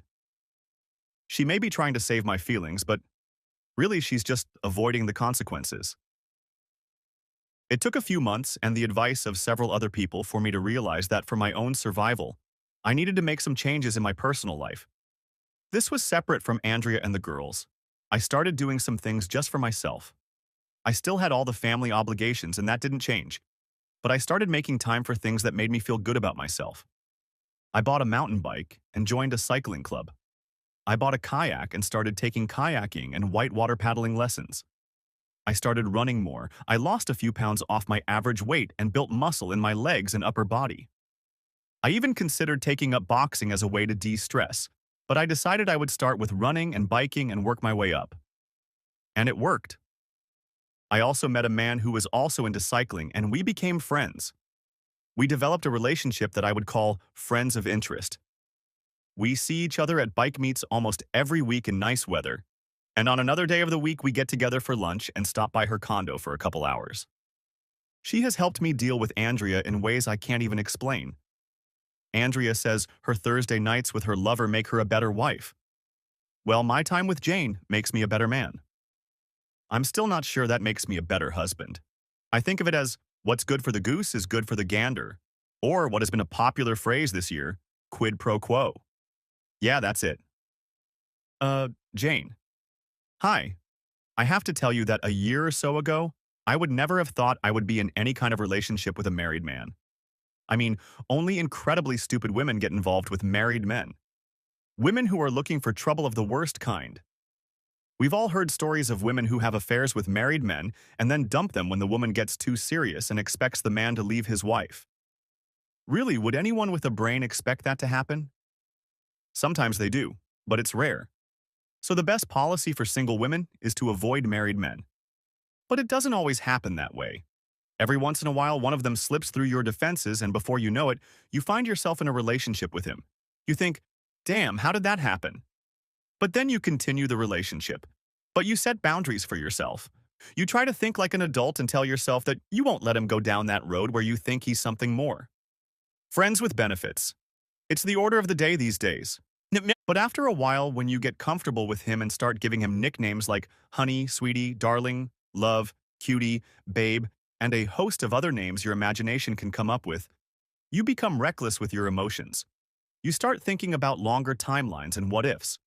You start making plans that you can't actually realize in any concrete sense. You start fooling yourself. But then you come back to the here and now and remember that you are the other woman. You are the woman he didn't promise to love, honor, and cherish until death do you part, or until the court orders otherwise. But then you also remember why you got involved with him. That his wife is getting it on the side with some young guy. So who's fooling who? Am I fooling myself, or is his wife fooling herself? Is she acting even stupider by jeopardizing her marriage to him? Is she giving him away? Is she saying to him and others, I'm starting to get out of this marriage? The marriage, at least with him, has not turned out to be what she expected it to be. The life she wanted has not become a reality for her. Family, work, and living was not what she expected her life to be. Where was her life? Wait a minute. Some people want that kind of life. Some people want a trivial family and the assurance that eventually there will be children who will look to you for life, freedom, and happiness. You are the parent, the leader, the example setter. You are the one the family will come to for all the things that define what a family is. You are the stability that is the foundation of the family. The patriarch or matriarch. Parent, mother, father. You are the one the children will come to for the rest of their lives. What could be better than that? I want that. I am young, healthy, smart, and talented. I have a lot of energy, I have a strong work ethic, and a very good sense of right and wrong. I may be too loyal at times, and I like the certainty of tomorrow. I like the idea of normality, of regularity in my life. I want to come home to the people who depend on me, but I also want to teach them to be independent. My mother and father taught me that. It was a lesson well learned, but lately, I've been feeling the need for closeness, the closeness of my own family. I want a child, my own. It's time. Week 60. John. Bicycling season is finally here. I can't wait to get out into nature, work hard, sweat, get dirty, and have fun. Andrea and I are still manage to be a couple. Her career in real estate keeps her busy, and she continues to rave about how great it is to be in the real estate business. Apparently, she loves her job. She meets with clients at all hours of the day and night. I have long since switched to the kids and spend evenings and weekends with them. We keep them busy with their sports and art, and I swear my car engine rarely cools down before 10 p.m. When the girls are in bed, I finish some of my chores, clean the house, load the dishwasher, take a shower, and plop into bed. So now Andrea and I are spending less and less time with each other. I know she's still having fun with her boyfriend from Thursday, Rob, or whatever his name is. There's nothing I can do about it. If I do take action, my daughters have the most to lose, and then me. But they see so little of their mother now, what could be different? Even if I file for divorce, she still works all hours of the day and night, and I remain the primary caregiver. Jane and I are still seeing each other. She's an amazing woman. What the hell am I supposed to do? That question keeps running through my head. I need to make sense of it all. Week 63. John. My boss met with me and told me about a new company project he wants me to be involved in. It would mean traveling for 2 or 3 days every 2 weeks for the next few months. I went home and told Andrea about the new project, and her reaction was kind of indifferent. I mentioned that it was a possible path to a promotion within the company if I was up to the task. She only nodded her head and continued to do her business at her laptop. I don't think she was paying attention. After dinner, on the way to one of the girls' basketball practice, I told them that I might be away from work for a night or two every now and then. You guys are going to have to help your mom more on those nights. You know, clean the kitchen and make sure you do your homework. And not staying up any longer than usual. They all laughed a little at that remark. My kids are good, and I knew they could be counted on to help and do their part. My oldest, Diane, who is now 12 and looks 32, said during our conversation, "Daddy, does this mean Mom will be hiring babysitters to stay with us?" I thought for a second. She'll probably have to do that from time to time because of her job, but I hope she doesn't have to do it very often. My daughter is a very smart girl and quickly replied, "Well, it's not like we see her that often." This comment from a 12-year-old girl hit me hard. She realized that she doesn't see her mother much. It wasn't that she had hooked up with this what's-his-name on Thursday afternoon. It was that she was giving her full attention to the real estate business and how he was running it. In my hind mind, I knew I had to figure out what to do. At the very least, I decided that I needed to talk to Andrea and make sure she had a good understanding of what the next few months meant for her. John. My conversation with Andrea went about as well as expected. She agreed that my job requirements would be a good career opportunity for me, and that she would of course take over all the childcare. She looked at me with an amazed expression on her face. "Don't you think I know how to take care of my own children?" I'm not claiming that at all. I was a little annoyed by her tone. I'm just trying to say that you need to be willing to spend a little more time with your kids on the nights I won't be home. That's all there is to it. Just know that I'm gone. I'll let you know my plans ahead of time and we can organize any help we need. I continued. I know you have everything scheduled, but sometimes you'll have to reschedule or postpone some things, that's all. Andrea just nodded at me and went back to her cell phone and the message or email she was doing. That was the end of it. Week 68. John, I want to share a few important things with you. I am deep into my new project, and although it is a daunting task, I know that if I focus on the engineering and technology part of it, I can do it and do it well. I've been meeting with my bank's personal accounts representative and we've been discussing all the usual things we do twice a year. I was trying to pay off my mortgage faster than the payment schedule required. This would save a lot of interest in the long run. Leanne mentioned that our other account is doing very well and the balance is solid. I wasn't quite sure which account she was talking about. I assumed it was our investment account that I opened 3 years ago. I put money in it every month and invest it in the stock markets. She looked at me cheerfully and said it was the account we put bonus checks in. My brain flipped over trying to figure out what the hell she was talking about. She reminded me that this is the account that Andrea makes deposits into. Not regularly and never for the same amount, but over the past 3 years it had accumulated and now the account had over $180,000. And then it hit me like a tractor trailer. My mouth dropped open as I realized Andrea was trying to hide the money from me. The long hours of work should have hidden the fact that a significant portion of her commissions were being deposited into her secret account. Leanne was looking at her computer, and suddenly her eyes widened as she realized that my name was nowhere to be found on that account, and that she had just violated some banking rule regarding client confidentiality. A screw you expression appeared on her face. She quickly changed the subject and said that the bank would be happy to lower my mortgage rate another 0.5%, given how much they valued me as a customer. I realized what was being said. Say nothing about Leanne's blunder and save some more money. I was fine with that. Week 70. John. I'm back to the cycling season and enjoying it even more. I splurged on a new, more high-tech bike.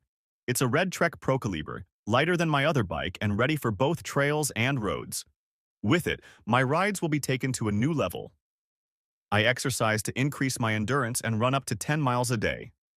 I get up at 5 a.m. and run, then shower, and head to work after taking the girls to school. My old Subaru was also swapped out for a new one that is built and equipped for off-road driving. The aggressive tires, black rims, and dark green paint job, and a few other elements make it a really good adventure vehicle. This season, Jane and Judy are bicycling again.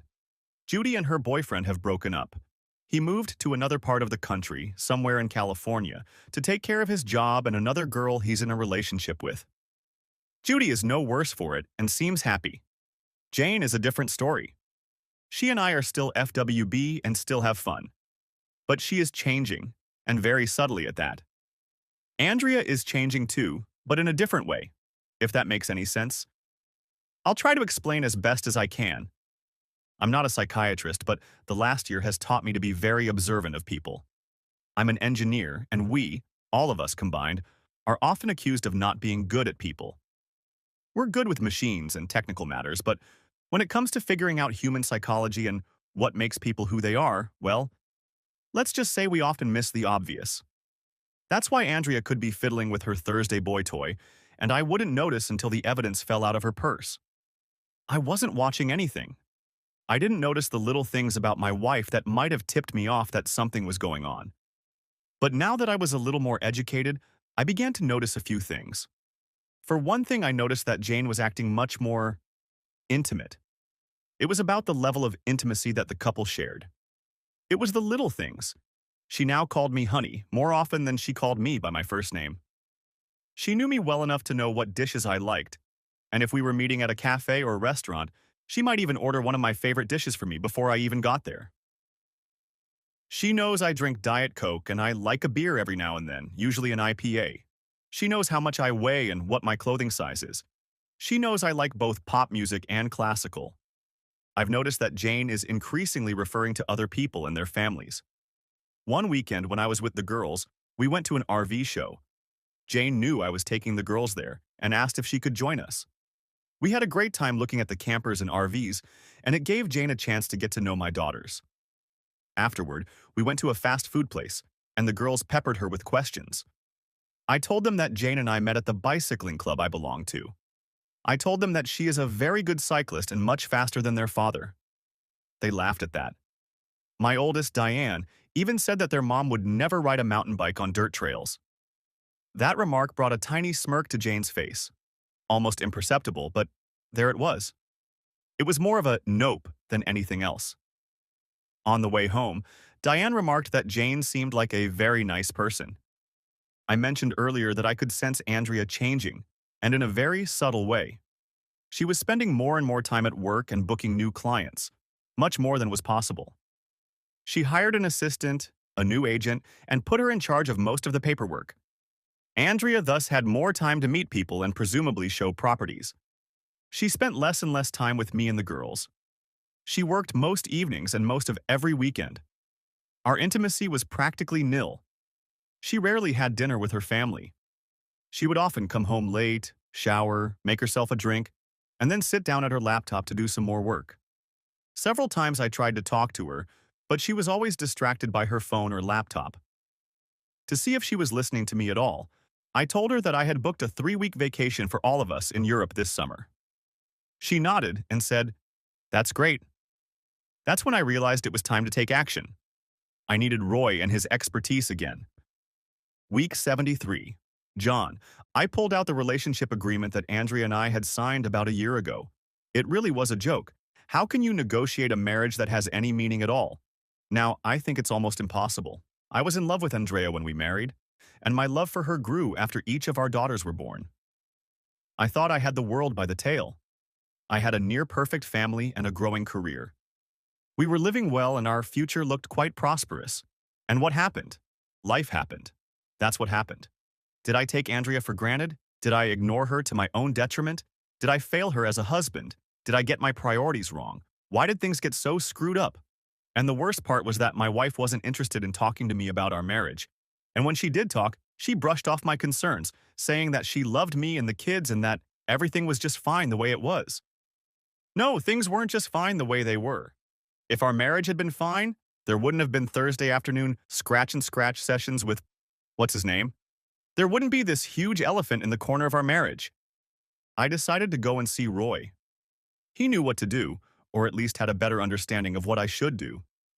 I took a copy of the relationship agreement with me. When I arrived at Roy's office, he greeted me with his usual warmth, that is, his usual very serious expression. Even his handshake tries to convey confidence, but I'm not sure the man ever smiles at all.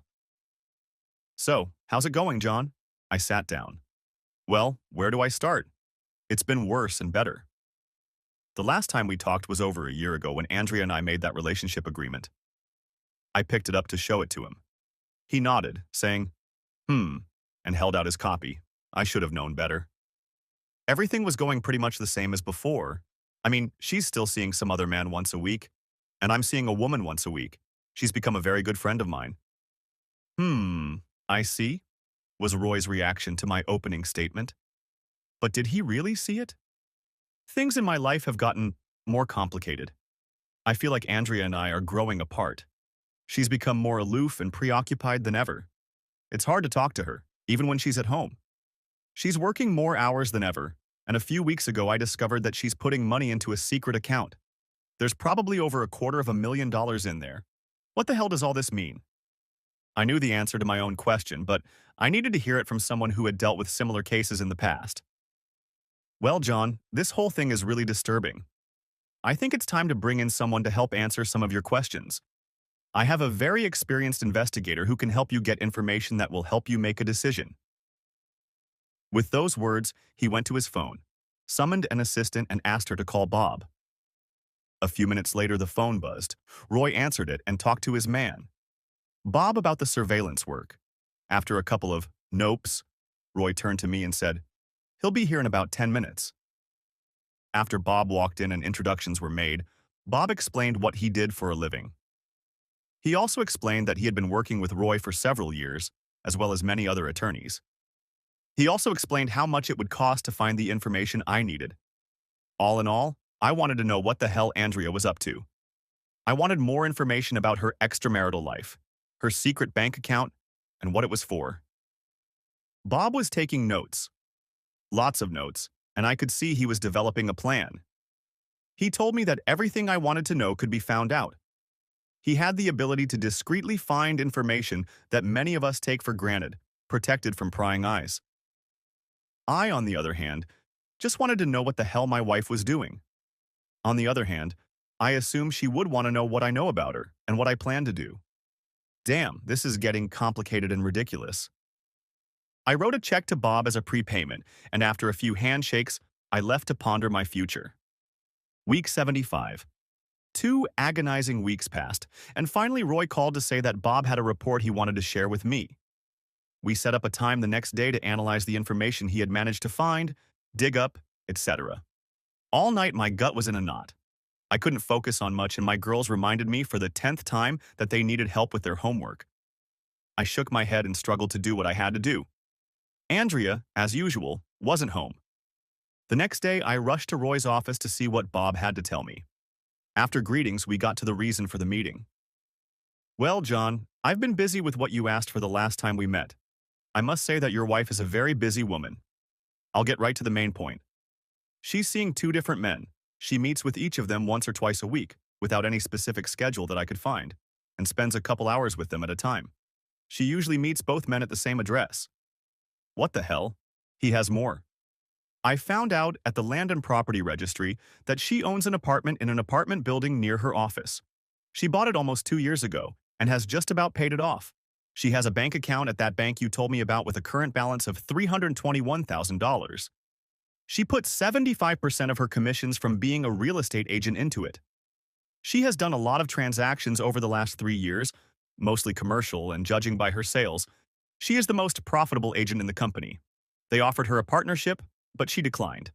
We can't find a reason why she refused. Bob took a sip of water before continuing.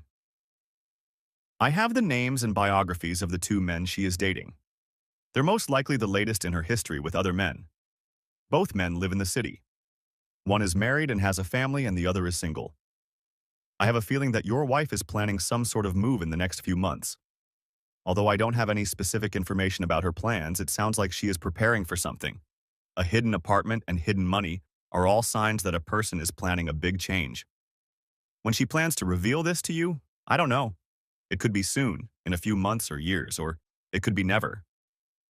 With those words, he looked at me and handed me a folder with the written report and other information he had managed to gather. Roy said, "Good job, Bob. If we need anything else, I'll call you." With those words, Bob left us. I sat stunned that Andrea had expanded her extramarital affairs to 2 men. What the hell am I supposed to do, Roy?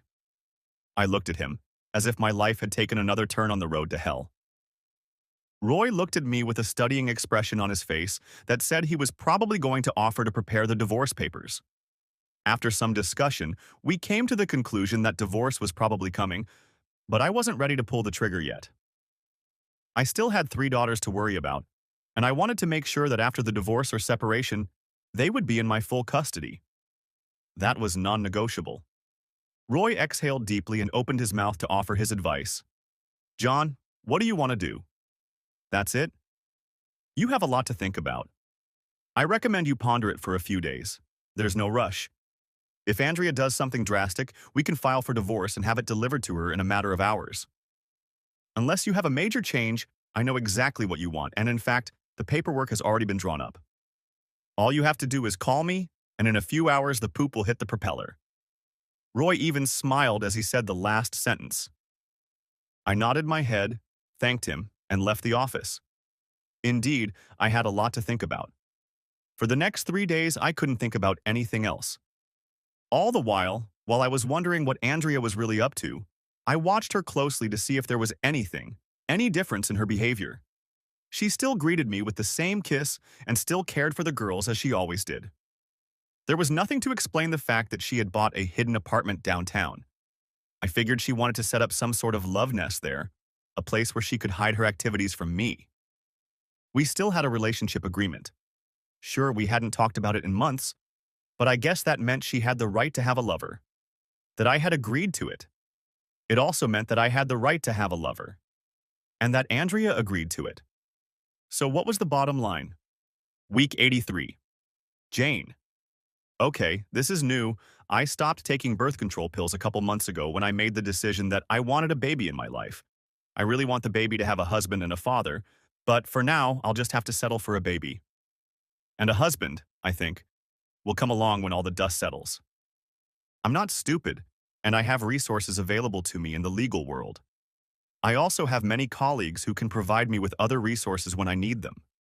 One such resource was able to let me know that John had contacted a divorce attorney some time ago and had done some preliminary work on a plan for a potential divorce between John and his wife, Andrea. I made some inquiries about Andrea and soon became aware of what she was doing.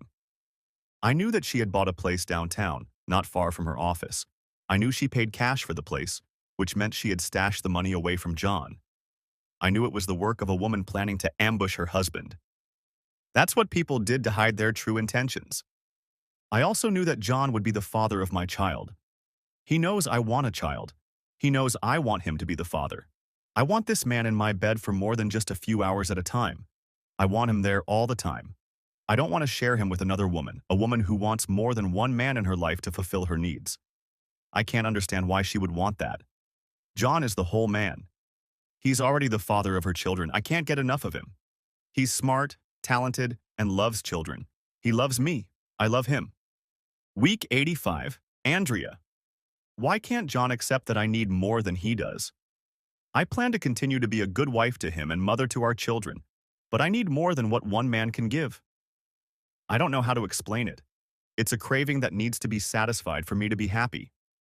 If I am not getting my craving satisfied, if my itch is not addressed, then my universe is not spinning the way it should. When my needs are met, I function at a much higher level. My brain makes decisions quickly. I make a hell of a lot of money. The small space I bought downtown was supposed to give me a more secure place to entertain myself while I get my needs met with Rob and Tom. Oh yes, I forgot to mention that Tom is also one of my daytime pleasures. Tom is a new real estate agent at our company and just moved into the neighborhood. I let him stay with me downtown until he gets his own place. John and the girls see no difference in me. I am still his wife and their mother. I still love John, and I know he loves me, and that if I can get my other needs met in a way that doesn't affect my family. John understands this. He and I have a written agreement. We've worked out the logistics of it all. I get my pleasure and he gets his. I'm not sure he's seeing anyone. With our busy schedules, we hardly get a chance to talk during the week. If he is seeing another woman, it's better for both of us. I get mine, he gets his, and we keep busy with our daughters. And someday, I will give it all up, and we will be just for each other. I know it will be. John understands. I think. Week 92. Jane. The last few mornings I've been waking up and not feeling well. I usually love the morning cup of coffee I start my day with, but lately the coffee has been dropping and then immediately picking up. I knew what that meant. So on my way home from work, I stopped by the local pharmacy and bought a test kit. It would confirm what I already knew. I called John and told him I was going to take the test and wanted him to come over. He showed up at my door after dinner, surprisingly, with his 3 daughters in his arms. I suppose it was only fitting that his children be present at the opening of the test to see if they had a half-brother or sister. John's daughters were not unfamiliar to me. We had done many events together over the past year. I knew them well enough to be aware of what they were doing and how they were doing in school. John's oldest daughter, Diane, was, in my estimation, much more mature than her 12 years. She was intelligent and had the ability to see and understand what was going on in her father's and mother's lives. She was a keen observer and knew that her family was slowly changing and that something important was being prepared for all of them. After the girls were settled in the kitchen, I took John's hand and we headed to the bathroom next to my bedroom. I pulled out the test kit and said, "So, the moment of truth." We both looked at each other and I sat on the toilet and peed on the test strip. After washing my hands, I took a piece of white plastic and held it out to John. "Well, what does it say?" John stared for a few seconds and then said, "It says here that you and I are going to be parents. Congratulations, Mom." John. Jane and I went to her doctor and she confirmed that Jane was indeed pregnant. She estimated the due date to be about 6 weeks. That was the signal for me to get in shape and do some necessary things. It was something that had been a long time coming, but was now very necessary. Week 94. John. Bob. The investigator briefed me on what Andrea was doing with her lovers. There was no change in her behavior. It was time to act. I knew where her apartment was located and did a reconnaissance to figure out how to get in there, unnoticed. She had an underground parking garage, and to get into the building and into the parking lot, I needed key fobs. I took the direct route, no tricks. I walked up to the building and waited for her to pull up. I gave her time to park and go up to my unit. I walked to the front door and flipped through the directory until I found her name. It was listed as A. Layton. She was using her maiden name. I dialed the phone and waited for an answer. It took a few minutes, but a man answered me. Hello. I'm looking for Andrea Stewart. Ah, there's no one here by that name. No. Then how about Andrea Layton? Ah. Just tell her it's her husband. I'm John Stewart, in case you don't know. She's the mother of my 3 daughters. My frustration level was skyrocketing, and I had to force myself to stay calm and not do or say anything that would make things worse. A whisper was heard in the background, and a loud and quite distinct "oh damn" was heard. Just put her on the phone, or intercom, or whatever the hell it is. Another delay followed, and finally Andrea spoke. John, what are you doing here? Never mind, Andrea, just open the door so I can come over and we can talk. It took a minute, but finally the door buzzed open. I took the elevator to her floor and started looking for her number. I got to it and knocked on the door. I heard some muffled voices and figured she was trying to get dressed and find a way out of the upcoming confrontation. Finally, the door opened. I was greeted by a young man with very large eyes. He glared at me, clearly fearing that I had aggressive intentions. Don't worry, I'm not here to do anything to you. I want to talk to my wife, and it would be better if you weren't here. So why don't you go somewhere else for a while? I'm sure she'll call you when you can come back. The man looked at Andrea, and she replied, That's okay, Tom. Go and get some coffee. I'll call you. He looked at me with a concerned expression on his face, took his jacket, and left the apartment. I walked in and looked around the living room. After a few seconds, I pointed with my right hand. Nice place. Andrea looked at me like she was the cat that ate the canary. The look of guilt on her face told me pretty much everything I wanted to know. Do you have anything to drink? She finally nodded. I said, Why don't you pour yourself something and I'll have a glass of ice water, please? She looked at my left hand like there was a bomb or a big gun in it. I was holding a large envelope. In that envelope was our future. I took off my jacket, hung it on the back of a chair, and sat down. Andrea went to the kitchen to get the wine, and I could hear ice being put in the glass and then the faucet running. She came back and handed me a glass of water. Honey, why did you come here? Being here won't do you any good. I looked at her with a really expression. You know why I'm here. Stop fooling yourself that you can be married to me, have a family and 2 lovers, all at the same time, and there will be no consequences. You're not that uninformed. She took a sip, or rather a gulp, of her wine. I looked her straight in the eye. She became visibly uncomfortable and took a long look at the table. The silence in the room was deafening. Finally, she spoke. What's in the envelope? I, like my inner Roy, looked at Andrea with the sternest expression on my face. I wanted her to be really scared right now. You really disappointed me. I expected more. You took me for a fool. Last year I gave you what you wanted. I let you have a boyfriend on the side.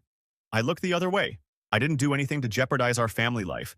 I got to the point where I thought that eventually you'd get it out of your head and we'd be a normal family again. But, it didn't go that far. You decided that I wasn't the husband you wanted. That our married life isn't what you want. Andrea interrupted me. No, honey, that's not true at all. Come on, that's total bullshit, and you should know better than to try to sell that story. I was getting worked up. If it's not it at all, then what is this place? Tell me. Andrea looked down at her hands. And then I find out that you're adding to your secret bank account. At those words, her head popped up like a drawer. How did you find out about that? I have friends at the bank, you know. She stammered. It was a fund for us to retire and for the girls' education. I threw an incredulous look at her, letting her know that what she was trying to sell was utter nonsense. Oh, please, be honest with me. You fully intend to hide the money from me. You have a different life here, with your boyfriend and your itchy friends, and it seems to me that you fully intend to run away from your family. We hardly ever see you at home. You come and go at odd hours, and I can guess why. The girls never see you. They ask me where you've been. The look on Andrea's face spoke for itself. She was caught. She knew her game was exposed. She knew that the consequences of her decisions were coming back to her. Now her game plan was off, and she instantly made the decision to stop trying to bluff. She knew it would lead to nothing good. She picked up the glass. "What do you want to do, John?" I picked up the envelope I was holding and held it out to her across the table. "Take a look." Andrea stared at it for what seemed like an eternity, then slowly picked it up and stared at it. She unwound the lace that fastened the tabs at the top and pulled out the contents. On top was the relationship agreement we had signed last year. I took a black marker and drew a line across the entire first page, writing "void." She set it aside and then looked at the next document. The petition for a dissolution of marriage. Andrea leaned back in her chair and took a big sip of wine. She looked at me with a deer-in-the-headlights look that said she really couldn't believe this was happening. She looked at the top page for a moment and sighed. I said quietly, "I've asked my attorney to work out a very favorable solution for both of us." I paused for a few seconds. "It's quite clear to me what your intentions are." I left it at that to see what Andrea had to say. She remained silent. I continued, "The girls and I will stay in the house. I want to make sure they aren't affected as much as possible." I sighed heavily. I waited for Andrea to say something, to react somehow, but she only remained silent. We sat at her desk for a few minutes, and finally, I had to push a little. "Say something, damn it. What the hell is going on in your head? Why are you doing this? I realize you don't love me anymore, but at least you love your kids. You should care about them." At this point, I was begging Andrea to say something. I needed to understand exactly what I had done to push her away. How had I failed her as a husband? Nothing. Without looking at me, she said, "I'm not getting a divorce. I still need you and my children. We're still a family. This is all just something I need for a while. It's separate from you and me." I laughed. "Really? You think you can live here with your lovers and pretend we still have a marriage? When was the last time you and I had fun?" Andrea stuttered a little and tried to remember the time. "It was only a few weeks ago." I grimaced. "No, it wasn't. It was a few months ago. It was actually 8 months ago. That's how little time you spend with your family. When was the last time you had time with Tom?" I waited for an answer, but it didn't come. "I bet you were just getting started when I came to your apartment. I bet you had to get dressed before you let me in." No response. "So don't give me any bullshit about you loving me and wanting to keep our family together. Your actions speak louder than words, and you've told me and the girls loud and clear that we're not a priority to you." I took a big sip of water. "So, have your lawyer look over the divorce agreement and talk to my attorney. His card is in the envelope." I stood up to collect myself. "I won't say anything to your parents, so you can tell them whatever you want. Just don't make me look like a villain, or I'll make sure they know the truth." I walked toward the door. "You have a week for your lawyer to talk to my lawyer, and then we'll file the papers with the court." I opened the door to leave. "You can call your boyfriend and tell him he can come back." I closed the door and went home to my daughters. "Andrea, I don't know how John found out about the apartment and my secret bank account. I have been adding to it since I went back to work after our third daughter was born. I added most of my commissions and bonuses to that account, and soon it had over $400,000 in it. At first, I decided to buy the apartment as an investment, and then when Rob and I started hanging out regularly on Thursdays, we started meeting there. It didn't have a lot of furniture, but over time I bought a few things to make the apartment comfortable. When Tom and I started dating and he needed a place to live, I let him move in. I figured it would only be for a few weeks until he found a place to live, but it's been months, and he's still here. John surprised me when he showed up here with that damn envelope with the divorce papers. He wasn't supposed to know about this place. I had my attorney look over the divorce agreement, and she was surprised that John wanted full custody of the girls. Usually in this state, the courts give custody to the mother.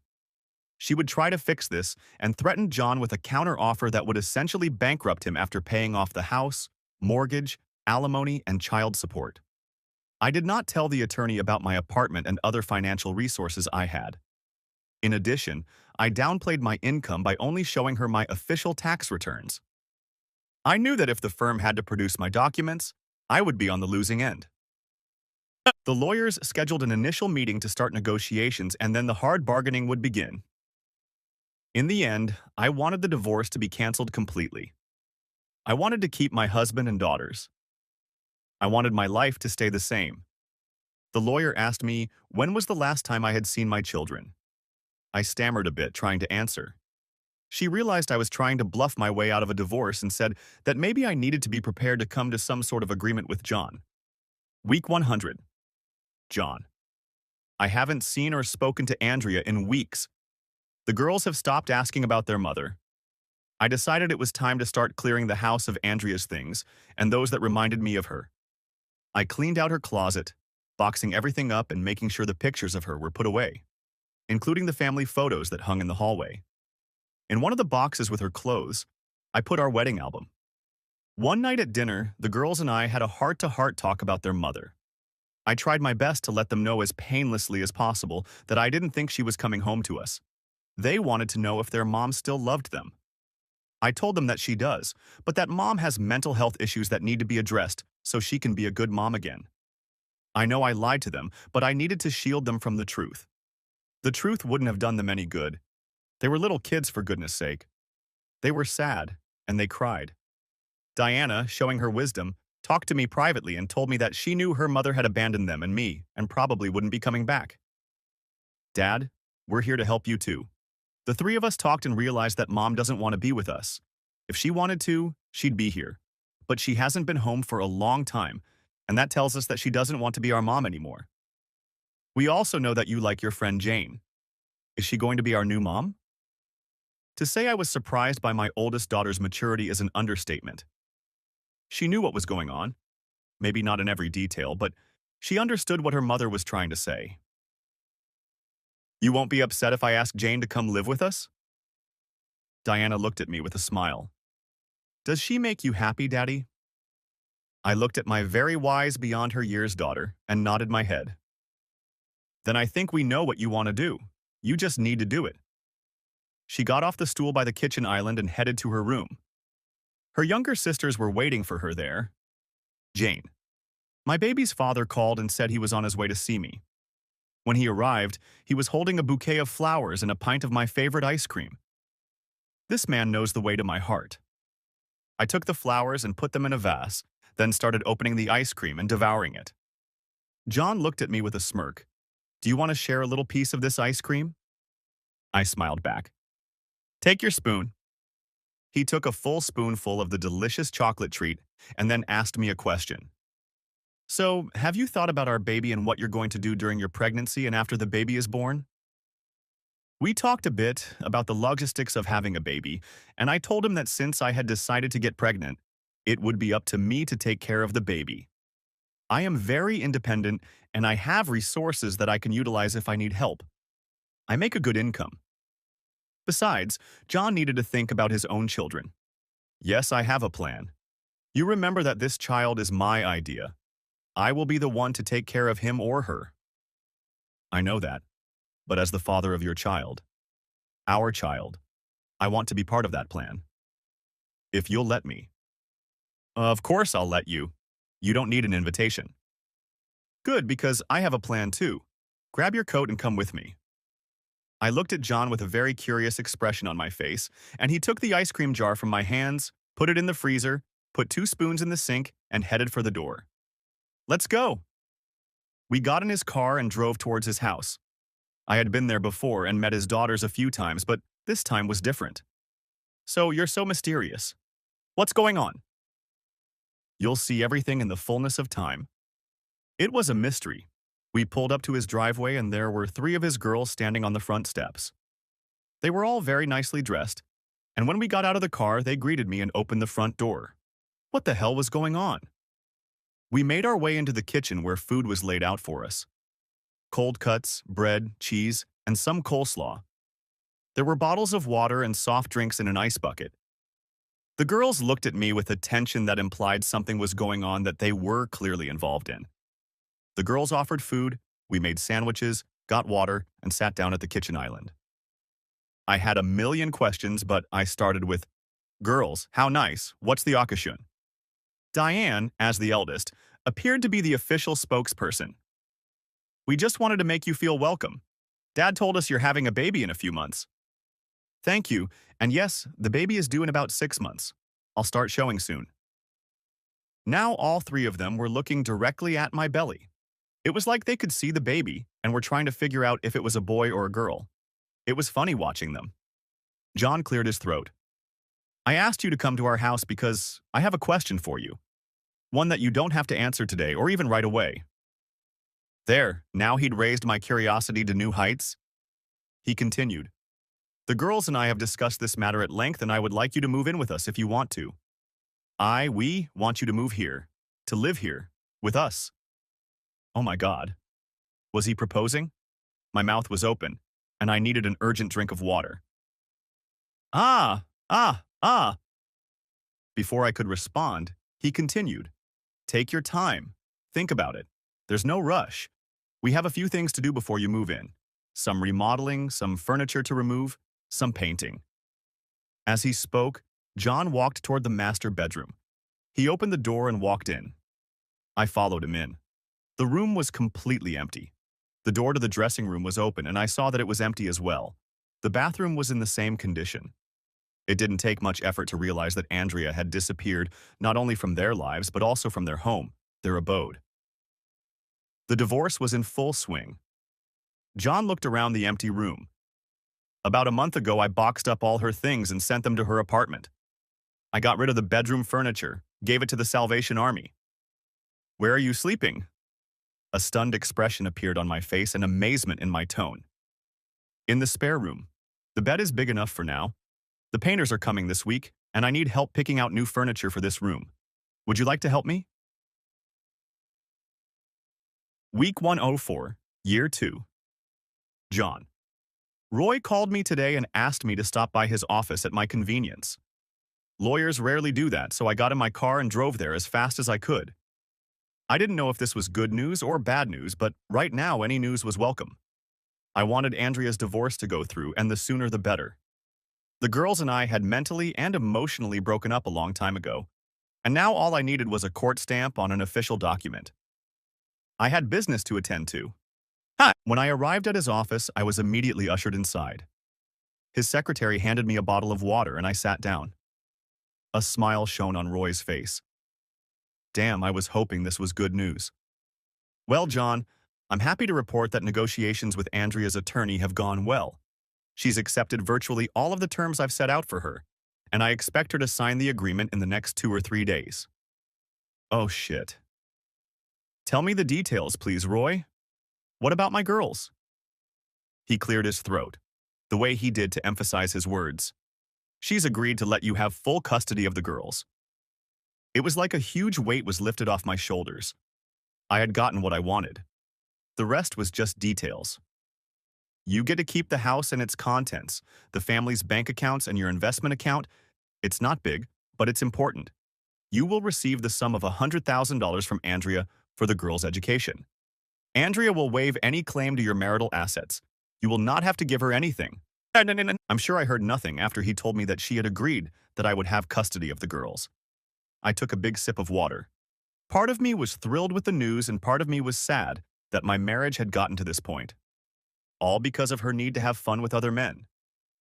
I was reminded that she viewed me as something less than what she wanted. But I knew she would never be happy with just one man. I knew divorce was inevitable. I looked at Roy and thanked him. I realized the bill for his services would be large, but it would be worth it in the end. When will it be official? When can I start moving on with my life? In about 2 weeks. I have a judge friend who owes me a lot, and she'll expedite the process. Will we all have to appear in court? No, the lawyers will take care of everything. Congratulations, John. You should be very happy about this outcome. Thanks, Roy. Was I happy about this outcome? I'm not sure I was. How could you be happy knowing that your life would take such a sharp turn in the wrong direction? That your wife, who you thought was faithful to you, would turn out to be such a conniving woman and hide her true feelings from you while having 3 children with you. That was the part that struck me. The second part was that I somehow miraculously got back on my feet, got custody of my 3 daughters, and started a new relationship that seemed to be headed in the right direction. I now had a pregnant woman that I loved more and more every day and wanted very much in my life. I had a new beginning. I had a lot of work to do. Andrea met me. My attorney called me and told me that she had made arrangements with John's attorney. She also said I got off cheap. It seems that John's lawyer knew pretty much every detail of my life and was willing to let the judge know what I was up to. My attorney pretty much agreed with everything John wanted and told me that I was lucky to get away with just that. She said she would have the papers delivered to me by courier the next day for me to sign and send back. I did just that. Week 106. Andrea. The courier delivered an envelope from my attorney with a copy of the final judgment of dissolution of marriage. It was now official. I was no longer married to John. Indeed, since I had agreed to him getting full custody of my daughters, I was no longer a mother. A couple days ago, I was driving by my old house, hoping for a glimpse of my family, when an unfamiliar car parked in the driveway next to John's house. I slowed down, saw no one, and kept driving. It dawned on me that I had really screwed up. My inner need for entertainment was ruling my brain to the point where I was ignoring everything that was important in my life. I pushed my family to the back burner. I made my need the thing that drove all my decisions. I'm so stupid. What am I supposed to do now? A week? Whatever. A little over 3 years. Jane, my husband and I have a son. We have another one on the way. Our daughters, yes, they are my daughters now, they call me Mom, are just thrilled to have a baby brother. They patronize him all the time. They fight over who gets to push the stroller when we go for walks. It's so cute to watch. My husband is wonderful. He is everything I ever wanted to see in a husband and more. I can't believe how lucky I am. We sold the house and moved to one that better suited our needs, especially with 5 kids. Remember what is important in your life and pay attention to it. The end. Thanks for watching. I hope you enjoyed it. So subscribe to my channel and watch the next video.